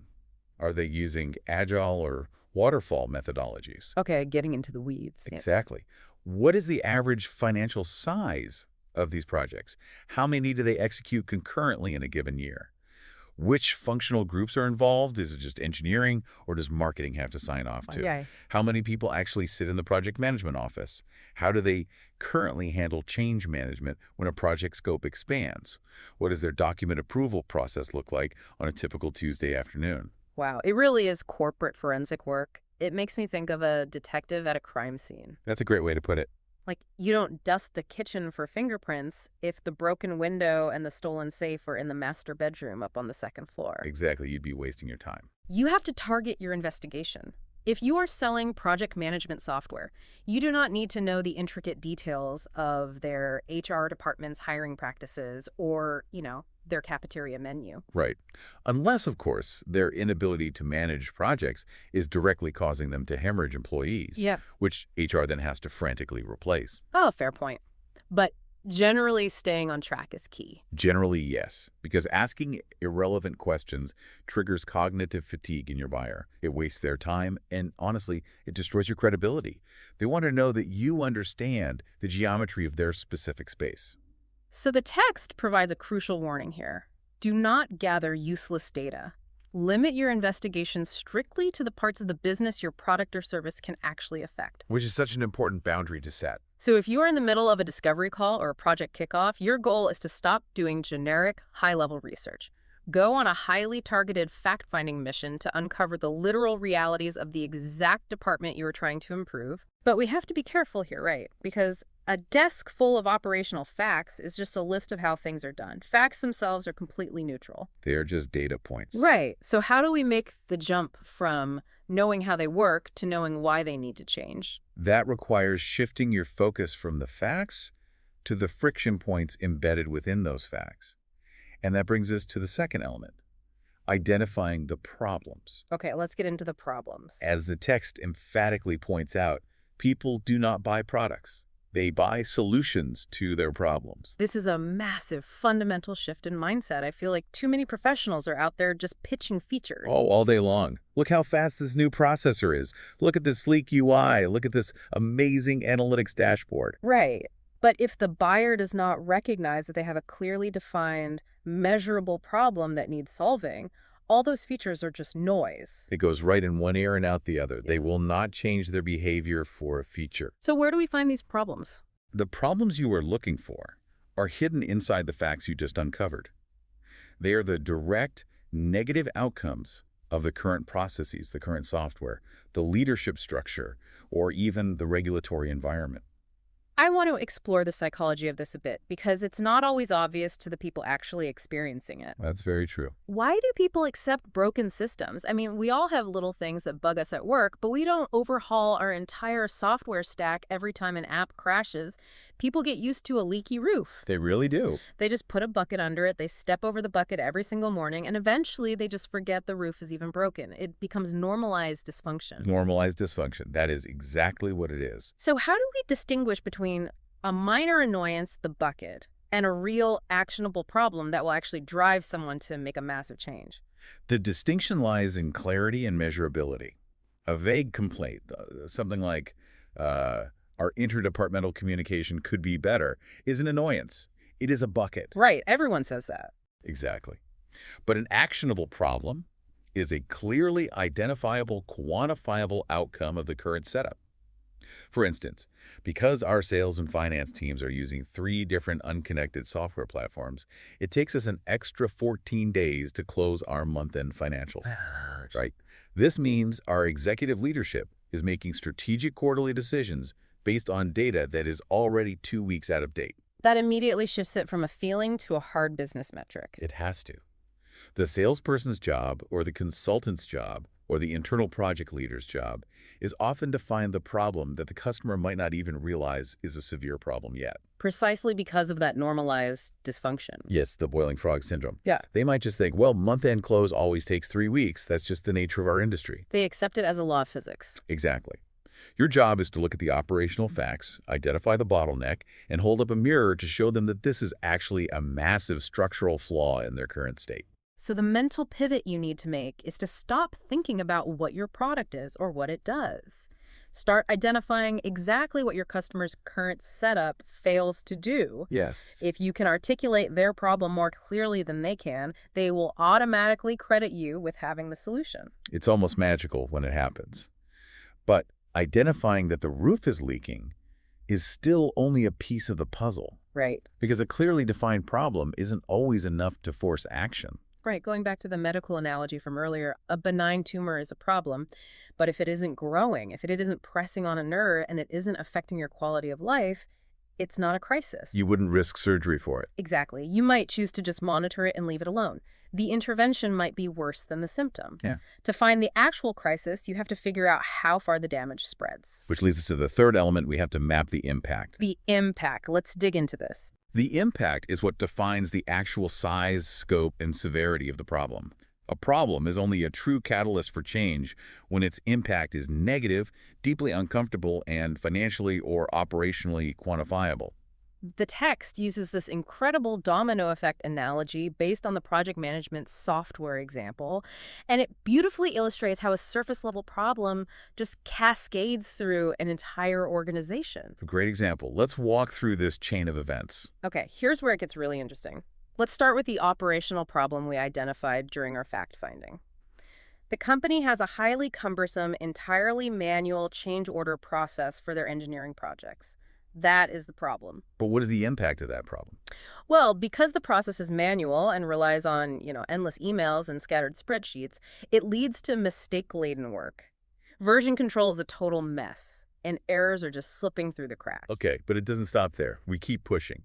What is the impact of those mistakes? Those mistakes mean teams have to go back and redo work, which leads to high-cost overruns on the projects. They are just blowing past their allocated budgets. We keep knocking down the dominoes. What is the impact of consistently blowing the project budgets? Because they are spending too much capital fixing current projects, it severely reduces the available cash flow they have to invest in research and development for new projects. And what happens when R&D loses its funding? It slows down their ability to introduce new products to the market. Their innovation pipeline essentially stalls out completely. And the final, most devastating domino. Yeah. What happens when a tech company can't bring new products to market? They destroy their ability to compete, and they start losing massive market share to their biggest, more agile rivals. Boom. That escalation fundamentally changes the stakes. You go from a minor IT annoyance regarding a manual spreadsheet, which, let's be honest, a CFO will absolutely ignore. Every time. Right. You go from that to a board-level crisis involving the existential threat of lost market share. And that is where urgency, value, and need actually live. The cumbersome change order process is just the starting point. It's the tip of the spear. Right. The impact losing market share and stalling innovation is what the C-suite actually cares about. This goes back to our headache analogy. The impact is the difference between a mild tension headache and missing a $500,000 proposal deadline. Yes. You are never selling a product. Yeah. You are selling the impact your product will have on the buyer's environment. You are selling the eradication of those negative dominoes. But this brings up a fascinating psychological barrier in corporate environments: compartmentalization. Oh, big time. Why doesn't the IT guy who manages the spreadsheets realize he is causing the company to lose market share? Like, shouldn't that be obvious? You'd think so, but no, because organizations are inherently siloed. People naturally compartmentalize their problems based on their specific key performance indicators. Their KPIs. Right. The IT manager knows the software is clunky. The finance director knows the budgets are blown. The VP of product knows the pipeline is stalled. And the CEO knows market share is slipping. Everyone is looking at their own little piece of the puzzle. Exactly. Because they are all looking at their own localized dashboards, they might not have connected the causal chain, linking the clunky software all the way down to the lost market share. So you, as the outside influence or the internal champion, are acting as the mirror that connects the silos. Yes, you are showing them the full picture of their status quo bias. You are measuring the true, comprehensive size of the gap between where they are and where they want to be. And if you don't track the problem down to its ultimate impact, the customer will drastically underestimate the cost of doing nothing. They'll just look at the price tag. Right. They will look at the price tag of your software solution compared to the minor annoyance of a manual change order process and conclude, it's not worth the money, we'll just live with the spreadsheets. Keep stepping over the bucket. Exactly. But if you compare the price of your solution to the millions of dollars lost in market share, suddenly your solution isn't an expense anymore. It is a vital, high ROI rescue operation. Always track a surface-level problem down to its most painful, quantifiable business consequence. You have to ask the hard, sequential questions. What happens when this manual process delays the project? What does that delay actually cost you in billable hours?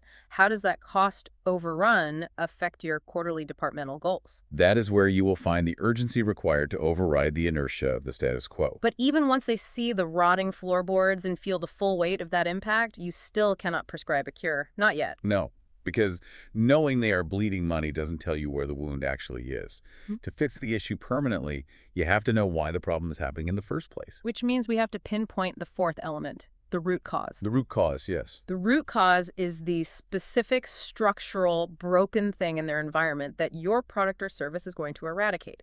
It is the architectural flaw. Let's elevate this with a modern business scenario.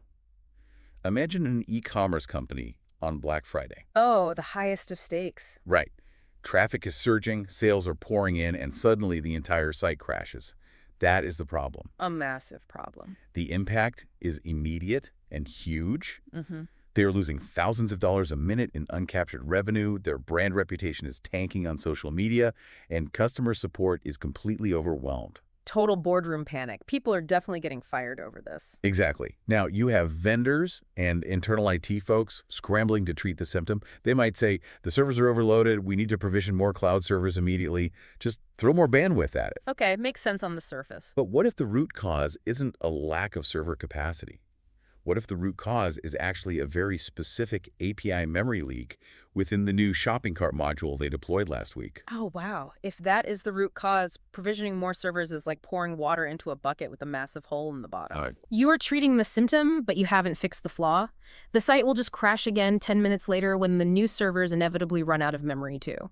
You are literally just spending money to fail slightly slower. Which is why the person who can identify the root cause instantly transitions from being just another vendor to a trusted advisor. Let's look at the medical analogy the text provides for this because I think it mirrors this perfectly. The heartburn one. Yes, you have chronic, agonizing heartburn. You go to 5 different doctors. These doctors listen to your complaint, they look at the symptom, and they write you 5 different prescriptions for various antacids. They were treating the problem on a purely surface level. And because they're only treating the symptom, the pills don't work. The heartburn persists. Then you go to the diagnostician, the hero doctor. The hero doctor. This doctor doesn't just hand you a pill to mask the pain. This doctor asks why the heartburn is happening in the first place. They run comprehensive tests, they do an angiogram, and what do they find? They find an arterial blockage. The heartburn was merely a symptom of a much more dangerous underlying cardiovascular issue. And by performing an angioplasty and clearing the blockage, they don't just cure the heartburn, they literally save your life. Right. Masking that symptom with antacids wasn't just ineffective, it was highly dangerous. Let's bring this back to your interactions in the business world. When you do the analytical work to figure out the root cause, you completely transform your relationship with the buyer. How so? Well, say a customer tells you, our problem is a lack of inbound sales leads. The amateur salesperson who is just eager to hit their quota says, great, you need leads. Buy our automated lead generation software. Treating the symptom. Treating the symptom. But the diagnostician pauses and asks, why is there a lack of leads? Is it because the sales team is genuinely bad at prospecting? Is it because the marketing messaging is completely misaligned with the target demographic? Or, is it because the current CRM software is so deeply convoluted that leads are literally being lost in the system before they can even be assigned? Exactly. If the root cause is fundamentally flawed marketing messaging, and you sell them a new, expensive CRM software, you have just given an antacid to a patient with a blocked artery. That's a great way to look at it. The underlying problem remained entirely unresolved, and now that customer resents you for selling them a useless, expensive solution. But if you accurately diagnose that their messaging is the root cause, and you provide a solution that fixes that specific flaw, you establish unparalleled credibility. Don't treat symptoms. When a customer tells you their problem, ask why. Ask it again and again until you hit the bedrock, the structural flaw in their environment. Then, and only then, offer a solution that permanently relieves the discomfort. But this requires a delicate balance. What do you mean? Well, diagnosing the disease, mapping the facts, identifying the friction, tracking the impact dominoes, and isolating the root cause is a highly analytical, logical process. It is clinical. Very left brain. Very left brain. But you are not delivering this diagnosis to a machine. Delivering the cure requires incredibly high emotional intelligence. Which introduces the fifth and final element of the current state, acknowledging the emotional state. As you guide your prospect through this journey, you are essentially dismantling their professional reality. That sounds intense. It is. You are uncovering their hidden problems, exposing the massive financial impact of their normalized dysfunction, and pointing out the root causes. And often, those root causes are processes they themselves built or approved. Oh, that's gonna sting. Right. You are going to stir up a significant amount of feelings. The emotional state is simply the psychological reality of how their current situation and the prospect of changing it is making them feel. And we really need to look at the neuroscience of this, because those feelings are not just fleeting moods. They are deeply ingrained biological threat responses. We're talking about frustration, anger, fear, overwhelm. Right. Imagine being the VP of engineering who just realized, through your systematic questioning, that the manual change order process they implemented 3 years ago is actually the root cause of the company losing market share to their biggest rival. That is a heavy, ego-bruising, emotionally charged realization. It absolutely triggers the amygdala. It does. It's a full-on amygdala hijack. Rosabeth Moss-Kanter from Harvard Business School has done brilliant work identifying the specific psychological threats that cause people to violently resist change. What kind of threats? Things like the loss of control, excess uncertainty, the sudden prospect of extra work just to implement a new system, or the deep-seated fear of losing face in front of their peers or superiors. Yeah, losing face is a big one. Massive. As the person guiding them, you must stay acutely attuned to which of these emotional threat responses is flaring up. So if a mid-level manager's primary emotion is fear, perhaps the fear of looking incompetent in front of the CEO, or the fear of being fired if a new software implementation completely fails, and I come into the room with high energy, talking about how my solution is going to radically disrupt their entire department. Oh, that's the worst thing you could do. Right, I'm actually triggering their defense mechanisms. The logic of saving the company money is completely overridden by their biological need to protect their own job security. Exactly. The operational facts of the business problem remain exactly the same, but your delivery must radically shift to accommodate their emotional state. So how do you shift it? If they are operating out of fear, you cannot be overly enthusiastic, pushy, or disruptive. You must become the calming, risk-mitigating expert. You have to be the anchor. Yes, you have to lower the stakes for them personally. You focus on providing case studies, outlining a seamless integration plan, and showing them exactly how you will support them through the transition so they are guaranteed not to fail. You have to match their frequency. If you ignore their fear and just enthusiastically pitch the logical ROI of the features, they will freeze up completely. The logic won't penetrate the emotional wall, and the deal will just go dark. On the flip side, if their primary emotion is just frustration because they have to use a clunky piece of software that requires 10 extra clicks every morning, Then your tone can be upbeat, collaborative, and focused entirely on efficiency. Let's streamline this and get you your morning back. because you are dealing with a human being, not a spreadsheet. Exactly. The current state isn't just a collection of business metrics, it is a psychological landscape. Recognizing these emotions isn't about being a therapist, it is a strategic necessity. It allows you to deliver your advice on a frequency the customer is actually able to hear and absorb. Aligning your proposed solution with their emotional readiness is how you bypass resistance and build a truly valuable partnership. It really is. Let's pull all of this together. We have journeyed deep into the invisible backdrop of the current state. What is the grand synthesis here? If there is one core truth to extract from this chapter, what is it? The ultimate insight is this. The current state is a deep, multi-layered, interconnected ecosystem.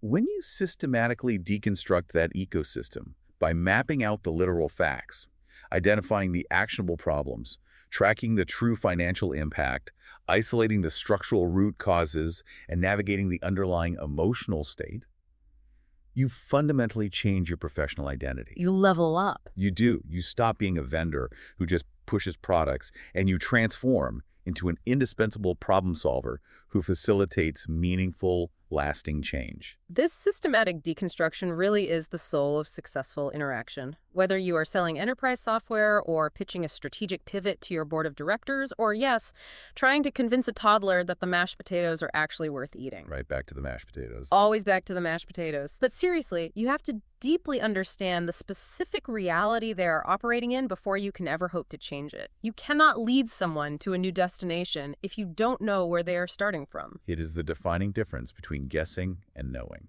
Here is your final practical takeaway. Now that you possess the analytical tools to expertly map exactly where your customer, your team, or your prospect is standing today, the ultimate question becomes, how do you help them visualize where they want to go? The next step. Exactly. How do you paint a picture so compelling that it pulls them out of their status quo? We will discover exactly how to do that next time as we cross the chasm into the future state. But before we go, I want to leave you with a challenge to mull over this week. Think about the biggest, most persistent frustration you are facing in your own professional life right now. Have you actually stopped to systematically diagnose the root cause and the true cascading impact of that frustration? Or are you just popping aspirin for a broken starter? A question worth answering. Keep diving deep. Imagine you're sitting in a boardroom. Like the lights are slightly dimmed, the projector is humming in the background, and you have just delivered the absolute presentation of your life. Oh man, we've all been there. The adrenaline is just pumping. Right. I mean, you are selling the absolute best software on the market. Your price is, 20% lower than your closest competitor. And you've nailed every single question they threw at you. Exactly. You flawlessly handled every technical objection. The executives in the room, they're literally nodding along.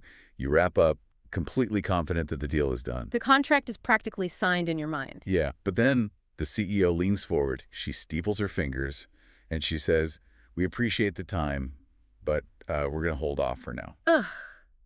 That is it's the most frustrating moment in business, bar none. It really is. You walk out to your car, completely bewildered. You're replaying the slides in your head, wondering, did I speak too fast? Was my tie crooked? You start questioning everything you did. But here is the crazy truth for everyone listening. You are losing deals right now, not because your product is too expensive, and not because you don't know how to close. No, it's rarely about the closing technique. Right. You are losing because you are completely blind to the actual space where the value of your sale lives. Today, we are exploring why the best product rarely wins. And why the actual value of what you're selling is completely invisible to the naked eye. I mean, we spend so much time obsessed with the pitch. We memorize features, we polish our slides, and we just assume that if we logically explain how great our solution is, the buyer will logically open their wallet. Which is just a fundamental misunderstanding of human behavior. Buyers do not buy features, buyers only buy change. Yes.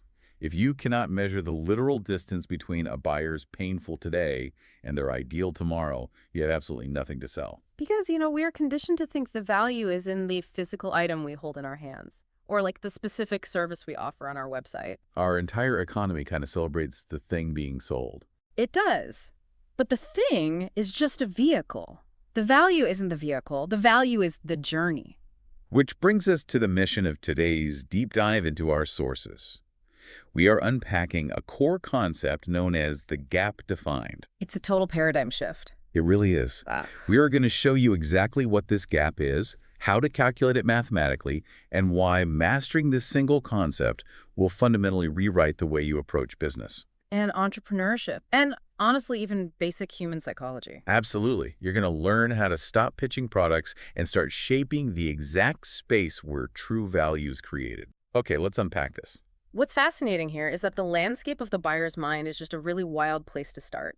Because everything society teaches us about how human beings make purchasing decisions is, well, it's slightly skewed. Like the whole build a better mousetrap thing. Exactly. The old adage says, if you build a better mousetrap, the world will beat a path to your door. But the harsh reality, the world doesn't care about your mousetrap at all. Right, even if it has like lasers and Wi-Fi built into it. Yeah, they couldn't care less. They only care if they are convinced they have a mouse problem that is severely threatening their health or their home. That makes so much sense. So before we can even begin to measure this gap we're talking about, we have to thoroughly survey the two distinct cliffs that create this chasm in the buyer's mind. Okay, so let's look at the starting point of that chasm, which the source material calls the current state. Right, the current state. And, I've sold software in the past, and I always thought the current state was just understanding what the customer's business literally does. Like, they're a logistics company, they ship boxes, they use outdated software. End of story. See, and that surface level assumption is where 90% of sales die before they even begin. Really? Just from that? Oh, absolutely. The current state is the buyer's perceived reality right now. And I use the word perceived very deliberately. Because what they think is happening isn't the whole truth. Exactly. What they think is happening is usually only tiny, tiny fraction of the full picture. The current state isn't a job title. It's not a basic function. It is a deeply complex five-part ecosystem that you have to excavate. Okay, a five-part ecosystem. And I know from the text that skipping even one of those five parts completely destabilizes your ability to create value. It does. It completely undercuts your foundation. Because I used to stop at identifying a problem. I mean, I'd hear our software crashes, and I'd immediately start pitching my ultra-stable servers. Why isn't that enough? Because a problem floating in a vacuum has no weight, it doesn't mean anything. To anchor it, you have to map all five parts. So the first part is the literal facts. Literal facts, like what? These are the objective, indisputable realities of your buyer's world. Like how many employees do they have? What software are they currently running? How many locations do they operate? What is their annual revenue? Okay, so it sounds like just taking inventory. Why do facts matter so much if we're ultimately just trying to solve a pain point? Because facts provide the scale. Think about it. A software crash at a 5-person boutique agency is, it's a minor inconvenience. Right, they just reboot the router or whatever. Yeah. But that exact same software crash at a global logistics firm with 10,000 employees and 300 warehouses, that is a multi-million-dollar catastrophe. Oh, wow. Okay, yeah, the context changes everything. Exactly. You cannot measure the pain until you know the size of the room it occupies. So once you have the facts, you move to the second part, which is the specific problem. Okay, so this is where the software crash comes in. Right. These are the villains on the stage you just built. These are the things actively breaking down within those literal facts. Is the software crashing, the supply chain breaking, the employees quitting, things like that. Exactly. Those types of operational failures. But identifying the problem is where amateur salespeople stop and professional problem solvers just get started. Because there's still 3 more parts. Right. And that transitions us to the third and arguably most critical part of the current state, the impact of those problems. The impact, so what the problem actually does. Yeah, this is where the abstract becomes concrete. If the software crashes, what actually happens in the real world? I actually have a great example of this from my early career. I was working with a company where the internal communication tool would go down for maybe like 10 minutes every Tuesday. Okay, a localized outage. Yeah, it was a totally known problem, but everyone just refreshed their browsers, got a cup of coffee, and went back to work. Goes as a minor blip. Exactly. It was an annoyance, but there was no real impact. Nobody was going to spend $50,000 to replace a system that just gave them an excuse to take a 10-minute coffee break once a week. And that is a perfect example. People will live with minor annoyances indefinitely. A problem without a significant, measurable negative impact is not a problem that forces a human being to embrace the friction of change. Right, because change is hard. It's very hard. So impact is the literal cost of the problem. You have to ask, does that 10-minute outage halt a manufacturing line, costing the company $50,000 an hour in lost production? Or does it cause, like, customer service wait times to spike? Exactly, which could lead to a measurable drop in client retention. You have to attach a tangible consequence to the problem.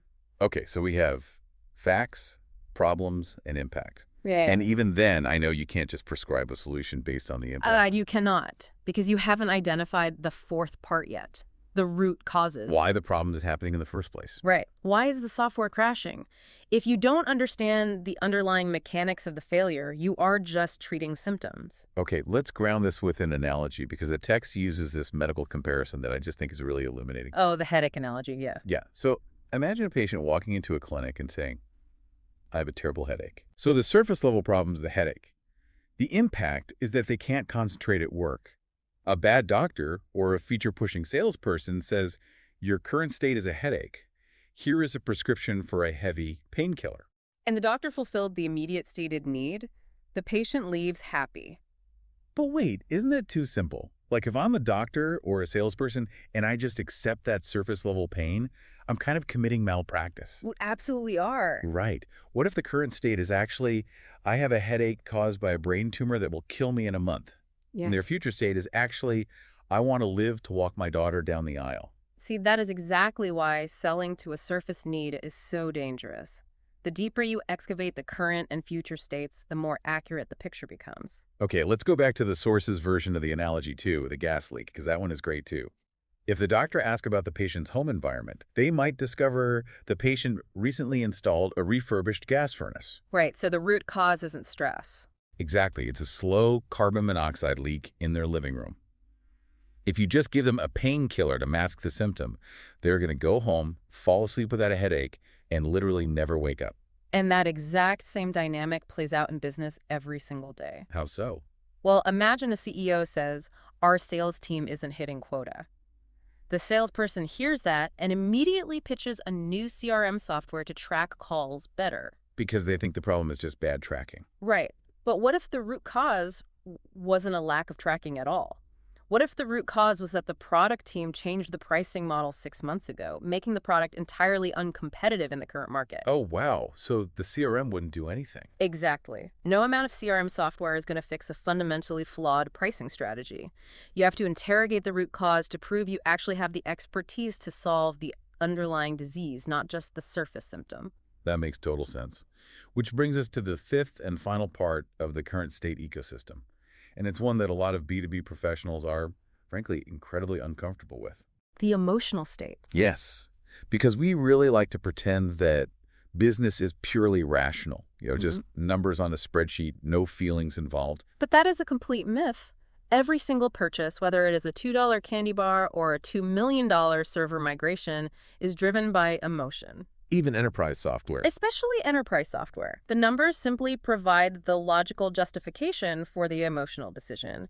You have to figure out how are these problems, impacts, and root causes making the buyer feel. Right, like is the head of IT terrified of losing her job because of the server crashes? Exactly. Or is the founder just completely exhausted and missing his kids' bedtimes because he's manually reconciling spreadsheets every single night? I've actually sat in rooms where you can physically feel the exhaustion on a manager's face. It's palpable. It is. Yeah. And when you capture that emotion, you aren't just selling efficiency anymore. You are selling them their weekends back. You are selling them peace of mind. And when you combine all 5 elements, facts, problems, impact, root causes, and emotions, you construct a fiercely accurate model of the current state. You have fully defined the pain. Okay, so the pain is defined. Right. And now you have to build the second pillar across the chasm, the future state. The promised land, the actual destination they want to reach. Exactly. The future state is the direct inverse of the current state. It represents the specific pleasure that contrasts with the defined pain. Okay. It is the literal, physical, and emotional destination the buyer desperately wants to reach once the root causes of their problems are eradicated. So if we go back to our medical analogies, like my brain tumor example or your carbon monoxide one, if the doctor just accepted the headache, the patient's future state is just, I don't want my head to throb this afternoon. Right, which is a very small short-term destination. But once the doctor uncovers the gas leak or the tumor, the future state completely transforms. It becomes, I want my house to be safe, or I want to live to see my kids grow up. The stakes become existential. The intrinsic motivation of the buyer is suddenly exposed.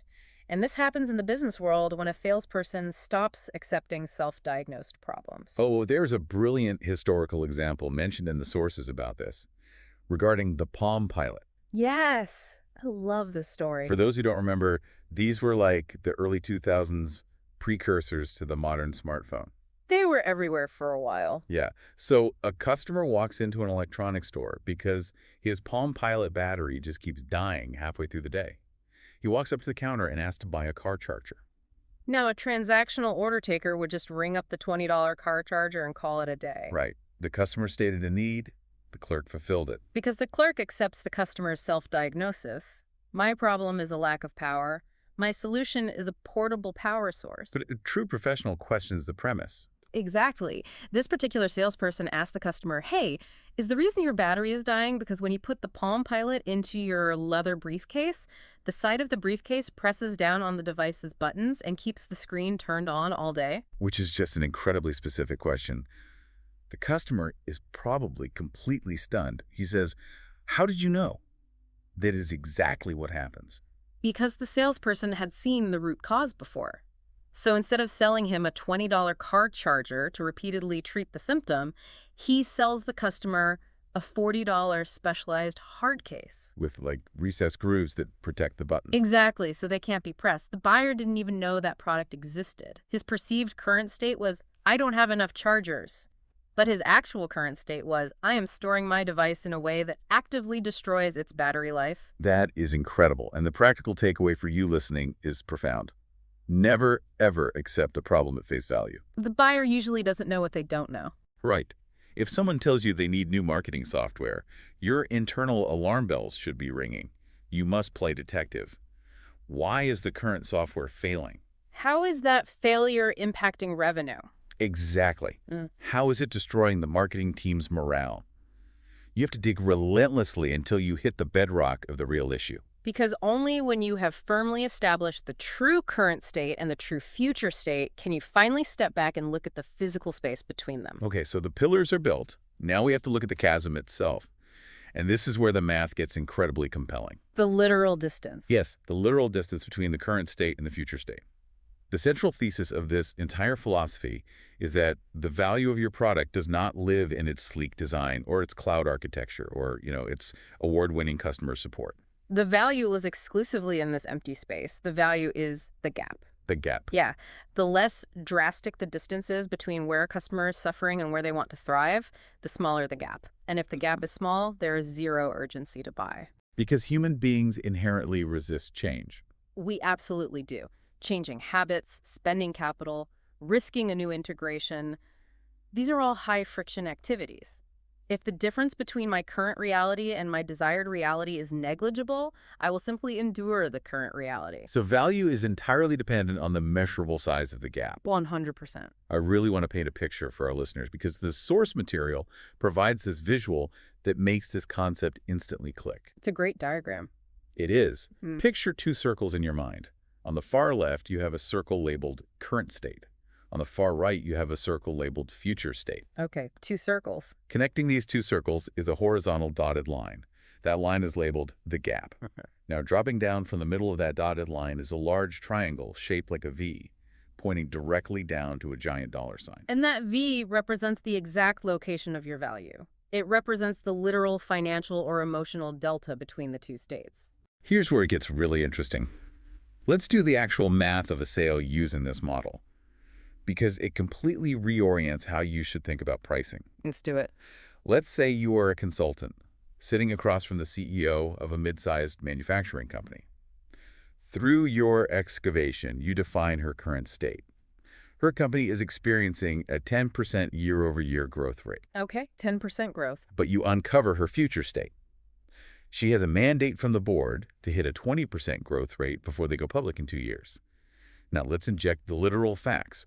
Her company currently does $100 million in annual revenue. See, the math here is what transforms the conversation. Her current state of 10% growth yields $10 million. Right.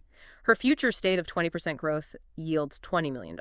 The difference between the two were the gap is exactly $10 million. A $10 million gap. If you are selling a strategic consulting package or like an enterprise software implementation for, say, $100,000, you have to realize something critical here. You're not selling an expense.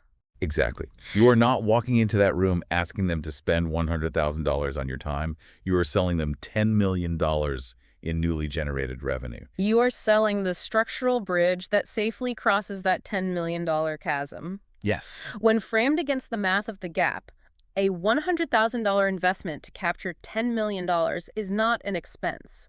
It is an incredibly lucrative arbitrage opportunity. It is literally the most logical business decision that CEO will make all year. But consider the alternative. Let's say you don't calculate the gap. You just walk in and do a traditional pitch. The standard slide deck. Yeah. You open your laptop, you show off your proprietary frameworks, you talk about your seamless API integrations, your 24/7 customer support. You get to the end and ask for $100,000. Without the context of the gap, the CEO's brain categorizes that $100,000 as pure cost. Just a big red number on the budget. Exactly. They see the price tag of the bridge, but they have absolutely no idea there is $10 million in gold sitting on the other side. So what happens? They will immediately try to negotiate you down.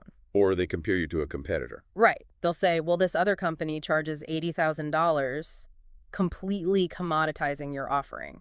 Because you didn't quantify the gap. And it doesn't always have to be top-line revenue either, right? No, not at all. It could be a decrease in operational costs. It could be a reduction in time. Right. Like, if a logistics company's current state is that their trucks sit idle for 4 hours a day due to routing inefficiencies, Okay, 4 hours of idle time. and their future state is reducing that idle time to just 1 hour, the gap is 3 hours of recovered transit time per truck per day. That's massive. It is. You calculate what 3 hours of transit time equals in freight revenue, you multiply it by the fleet size, and suddenly your routing software is worth millions. So your practical takeaway here is an absolute rule. Always do the math. Always. Always do the math. Once you have played the detective and defined the true current and future states, you must calculate the mathematical delta between them. That difference is the absolute ceiling of the value you provide. You are selling the outcome, not the tool. Exactly. And of course, here is the massive roadblock. There's always a roadblock. There is. The math makes sense to us right now, talking on a mic. A $10 million gap is obvious when we spell it out. But when you are sitting across from a buyer, why are they usually completely blind to that exact same math in their own business? Right. Why can't they see it? Because buyers suffer from a deep psychological barrier regarding their own environment. They are naturally resistant to change, even when the math proves they should change. I think behavioral economists call this longevity bias or status quo bias, right? Yes. This is the phenomenon where we inherently prefer the devil we know over the angel we don't. We find comfort in dysfunction, as long as it's familiar dysfunction. What's fascinating here is how deep this bias runs. The source material highlights a university study that perfectly illustrates this irrationality. It's wild. Oh, the chocolate study. Let me hear it. Okay, so researchers set up a blind taste test with university students. They handed out identical pieces of this off-brand, very average chocolate to two different groups. Identical chocolate. Identical. They told the first group that this specific brand of chocolate had been manufactured and sold for 73 years. It was a legacy brand. Okay. They told the second group that the brand was a startup and the chocolate had only been on the market for 3 years. Then guess. The group that thought it was a legacy brand loved it. They didn't just love it, they consistently rated it as smoother, richer, and significantly higher quality than the other group did. Even though it was the exact same piece of candy. Exactly. The second group, eating the exact same chocolate, rated it as waxy, artificial, and completely mediocre. Their physical perception of taste was literally altered by the illusion of tradition. That is crazy. It is. Human beings subconsciously attribute positive feelings, trust, and quality to things that have simply survived for a long time. We revere tradition. We crave consistency. So think about what this means for a B2B software sale.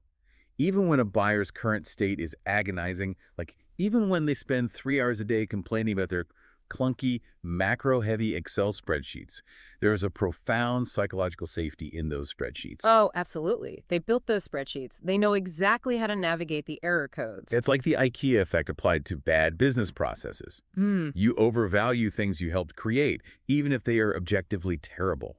That familiarity creates a massive fear of the unknown. Introducing your new, highly efficient software means risking that safety. Because it requires effort. Yes, the effort of learning a new interface, the political risk of championing a new vendor to the boss, and the terrifying possibility that the new system might fail and make them look foolish. Right. Nobody wants to be the person who brought down the company network. Exactly. Therefore, if the gap remains hidden or feels abstract in any way, the buyer's brain will automatically default to the status quo. They will protect the familiar pain to avoid the unfamiliar risk. So as the person facilitating the sale, your job isn't just to quietly find the gap in your own notes and write it down. Your job is to shape it. You have to shape it actively. You have to make the gap so undeniable, so mathematically devastating, that the buyer can no longer ignore it. If we connect this to the bigger picture, your objective is to expand the buyer's perception of their own problem. You must expose the hidden sinkholes undermining their current state. But you can't just tell them they're wrong. Right. No. Crucially, you do this not by lecturing them, but by asking a very specific sequence of probing questions that force the customer to verbalize their own reality. Because human beings will only embrace the terrifying friction of change when one absolute condition is met. The pain of the current state and the promise of the future state must dramatically outweigh the cost and effort of making the change. Okay. Let's walk through a concrete scenario from the sources to demonstrate exactly how you shape this gap. because I think this is where the magic really happens. Yeah, the hotel manager example is perfect for this. Let's do it. Let's analyze a conversation between a salesperson and a hotel manager. So the salesperson asks what is currently challenging the business, and the manager gives a very surface-level response. He says, "We are currently dealing with low occupancy rates." Now, a traditional salesperson hears low occupancy and immediately pounces. They just go right into the pitch. Right. They launch into a pitch about their digital marketing suite, their SEO optimization, and their automated email campaigns to drive bookings. But a gap seller holds back. They don't pitch. They start shaping.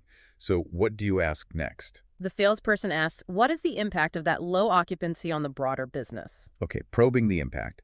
And the manager thinks for a second and says, well, we are consistently missing our quarterly revenue targets. See, the gap is opening slightly, but the salesperson doesn't stop there. They ask, and what happens when the property continually misses those revenue targets? And the manager admits, corporate leadership is putting a massive amount of pressure on me. The regional director is breathing down my neck every single week. The gap is getting wider. The salesperson keeps digging. How is that constant corporate pressure affecting the daily operations and the staff? And now the manager sighs. The facade just drops. Morale is terrible right now. My shift managers are disgruntled, and our hourly employee turnover has spiked. Good people are quitting because the environment is just too stressful. And then the salesperson asks one final devastating question. What is it? And what is the ultimate impact of high employee turnover and low morale on the guests who do stay here? Wow. And the manager is forced to face the reality. Our customer service standards are dropping. We are getting bad reviews online. Our long-term reputation is actively at risk. Look at the architecture of that conversation. It's brilliant. It really is. The salesperson didn't introduce a single piece of new information. None. They simply asked questions that connected the dots. They took a localized operational headache, low occupancy, and revealed that it was actually a cascading existential crisis. They turned a small puddle into a massive chasm. I mean, 10 minutes ago, the manager thought they just needed a few more heads and beds to make the spreadsheet look good. Yeah, just a numbers game. Now, they realize their entire customer service ecosystem is collapsing. Their reputation is bleeding out on the internet, and their own job might literally be in jeopardy from corporate. The pain of the current state is suddenly acute. It's real. And the future state, where corporate is satisfied, the staff is retained, and the hotel's online reputation is pristine, is suddenly an absolute necessity. The cost of changing their marketing strategy or buying your software now seems trivial compared to the devastating cost of doing nothing. That is the art of shaping the gap. You force the buyer to take ownership of the problem. Because you didn't tell the hotel manager his reputation was tanking. You asked the questions that made him say it out loud himself. That is a critical distinction. People argue with what they are told, but they believe what they conclude themselves. Which leads to a vital practical takeaway for you listening. Banish open-ended, vague answers from your business conversations entirely. Never accept them. If a prospect says, "We aren't growing fast enough," you cannot just nod and say, "We can help." You must stop them and demand clarity. Define fast enough for me. What is the specific percentage you're missing? Or if they say, "We want to improve our warehouse efficiency," you ask, what exactly does improved efficiency look like on the floor? Is that cutting loading time by 20 minutes? Is it reallocating 5 workers to a different department? What is the actual financial value of those 20 minutes? You must crystallize the stakes. You have to shape the gap so vividly that the buyer realizes they are standing on a burning platform, and your solution is the only helicopter capable of carrying them to safety. However, this deep excavation process introduces a scenario that terrifies a lot of people in business. Oh, I know exactly what you're going to say. I bet you do. What happens if we do all this work? We play detective, we map the 5 elements of the current state, we define the future state, we do the math, and it turns out the gap is actually tiny. Right. What if it's small? Like, what if the house doesn't have a carbon monoxide leak? What if it really is just a mild headache? This brings us to key idea number 4, shrinking the gap, and the immense counterintuitive power of walking away. Walking away from a deal. Yes.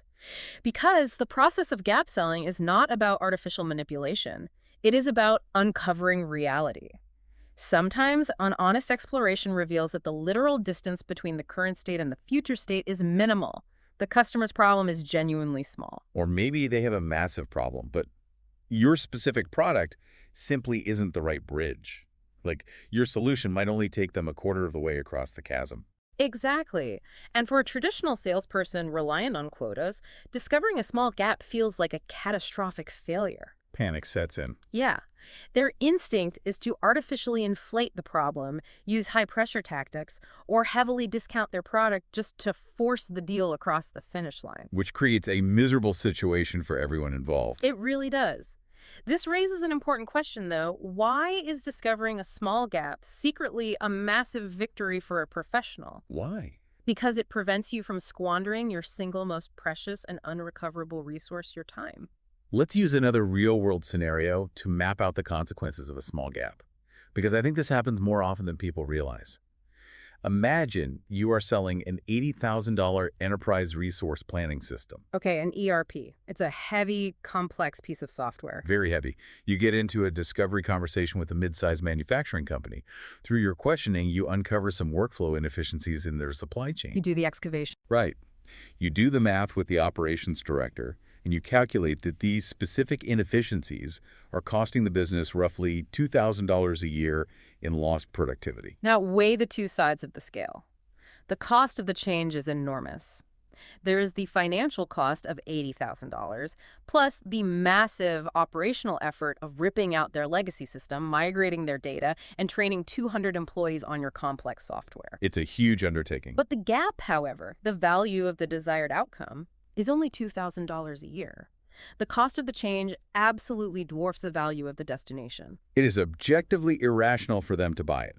You are trying to sell a transatlantic ocean liner to someone who just needs to cross a shallow creek in their backyard. That's exactly it. If you try to push that sale, you are forcing a fundamentally bad fit. But let's say you are incredibly persuasive, right? Right. And you somehow strong-arm them into signing the contract anyway. What actually happens next? Disaster. Implementation becomes a nightmare because they lack the true urgency to adopt the system. They suffer massive buyer's remorse when they realize the effort involved. They never see a return on their investment. Ultimately, they churn. They leave furious reviews, and they poison your reputation in the market. You win a commission check today, but you lose your credibility and potentially all future business in that sector. Not worth it. But let's look at the alternative. What happens if you look at that small gap and actively disqualify them? If you look at the math and say, you know what, based on everything we've uncovered, the cost and effort of implementing our system far outweighs the $2,000 you're currently losing. Honestly, I don't think we are the right fit for you right now. The impact of that statement is profound. I would argue it's the ultimate power move in business. It absolutely is. First, you instantly establish yourself as a trusted advisor, not a desperate pitchman. You preserve your integrity. They will remember forever that you put their financial health above your own quota. And if they ever do experience an $80 million gap down the road, you are the very first person they will call. Without a doubt. Second, consider the opportunity cost. If you don't disqualify them, you are going to spend the next 6 months dragging them through pipeline reviews. Ooh, the endless follow-up emails. Yes, sending emails, engaging in stalled price negotiations on a deal that was mathematically doomed from day one. So by walking away, you instantly clean your pipeline. You free up your calendar and your mental bandwidth to go hunt for a prospect who actually possesses a massive, agonizing gap that your product is perfectly designed to solve. The practical takeaway here is to use the gap as your ultimate ruthless filter. If the mathematical gap does not clearly and overwhelmingly justify your price and the customer's effort to change, tell them no. Recommend a cheaper alternative if you know one. Yes. It requires immense discipline, especially when you need a deal, but it is the defining hallmark of a true professional. You cannot be afraid to shrink the gap if the reality of the math dictates it. We have covered a tremendous amount of intellectual ground today. I mean, we have built the 5-part ecosystem of the current state. We've mapped the promised land to the future state. We've visualized the mathematical distance between them. We've explored the psychology of longevity bias and how to expand the gap through targeted questioning. And we've examined the profound power of disqualification when the gap is too small. So what does this all mean?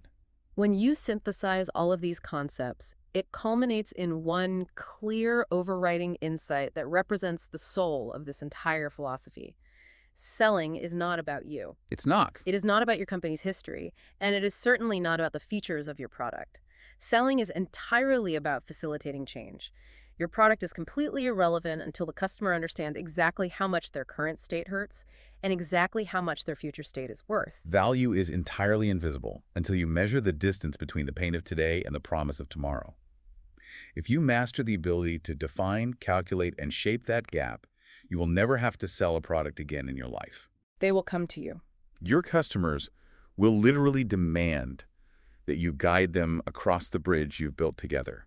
They will view you as a savior, not a vendor. Because you aren't selling a piece of software or a consulting hour, you are selling the realization of their deepest professional goals. You are selling the eradication of the roadblocks threatening their livelihood. You are selling $10 million in new revenue, or a restored corporate reputation, or Yeah. simply the ability to go home at 5 o'clock and be with their family. When you sell the outcome, the product sells itself. We want to thank you for joining us on this deep dive into mapping the true anatomy of value. It requires a fundamental rewiring of how you listen and how you speak, but once you start seeing the world through the lens of the gap, your entire approach to business transforms. I want to leave you with a final thought to apply to your own life. Think about the last major significant purchase you made. Maybe it was a reliable new vehicle or a new home or even, a gym membership. Were you really buying a collection of steel and glass or a building or access to heavy equipment? Or were you just trying to close a gap between who you were and who you desperately wanted to be? Were you buying a car, or were you buying the peace of mind that you would never be stranded on the side of the road again? Exactly. Once you start recognizing the hidden gaps driving your own decisions, you will start seeing them everywhere in the minds of your buyers. Now that you know exactly what the gap is, how to calculate its value, and why it is the only thing that matters, the next logical question arises.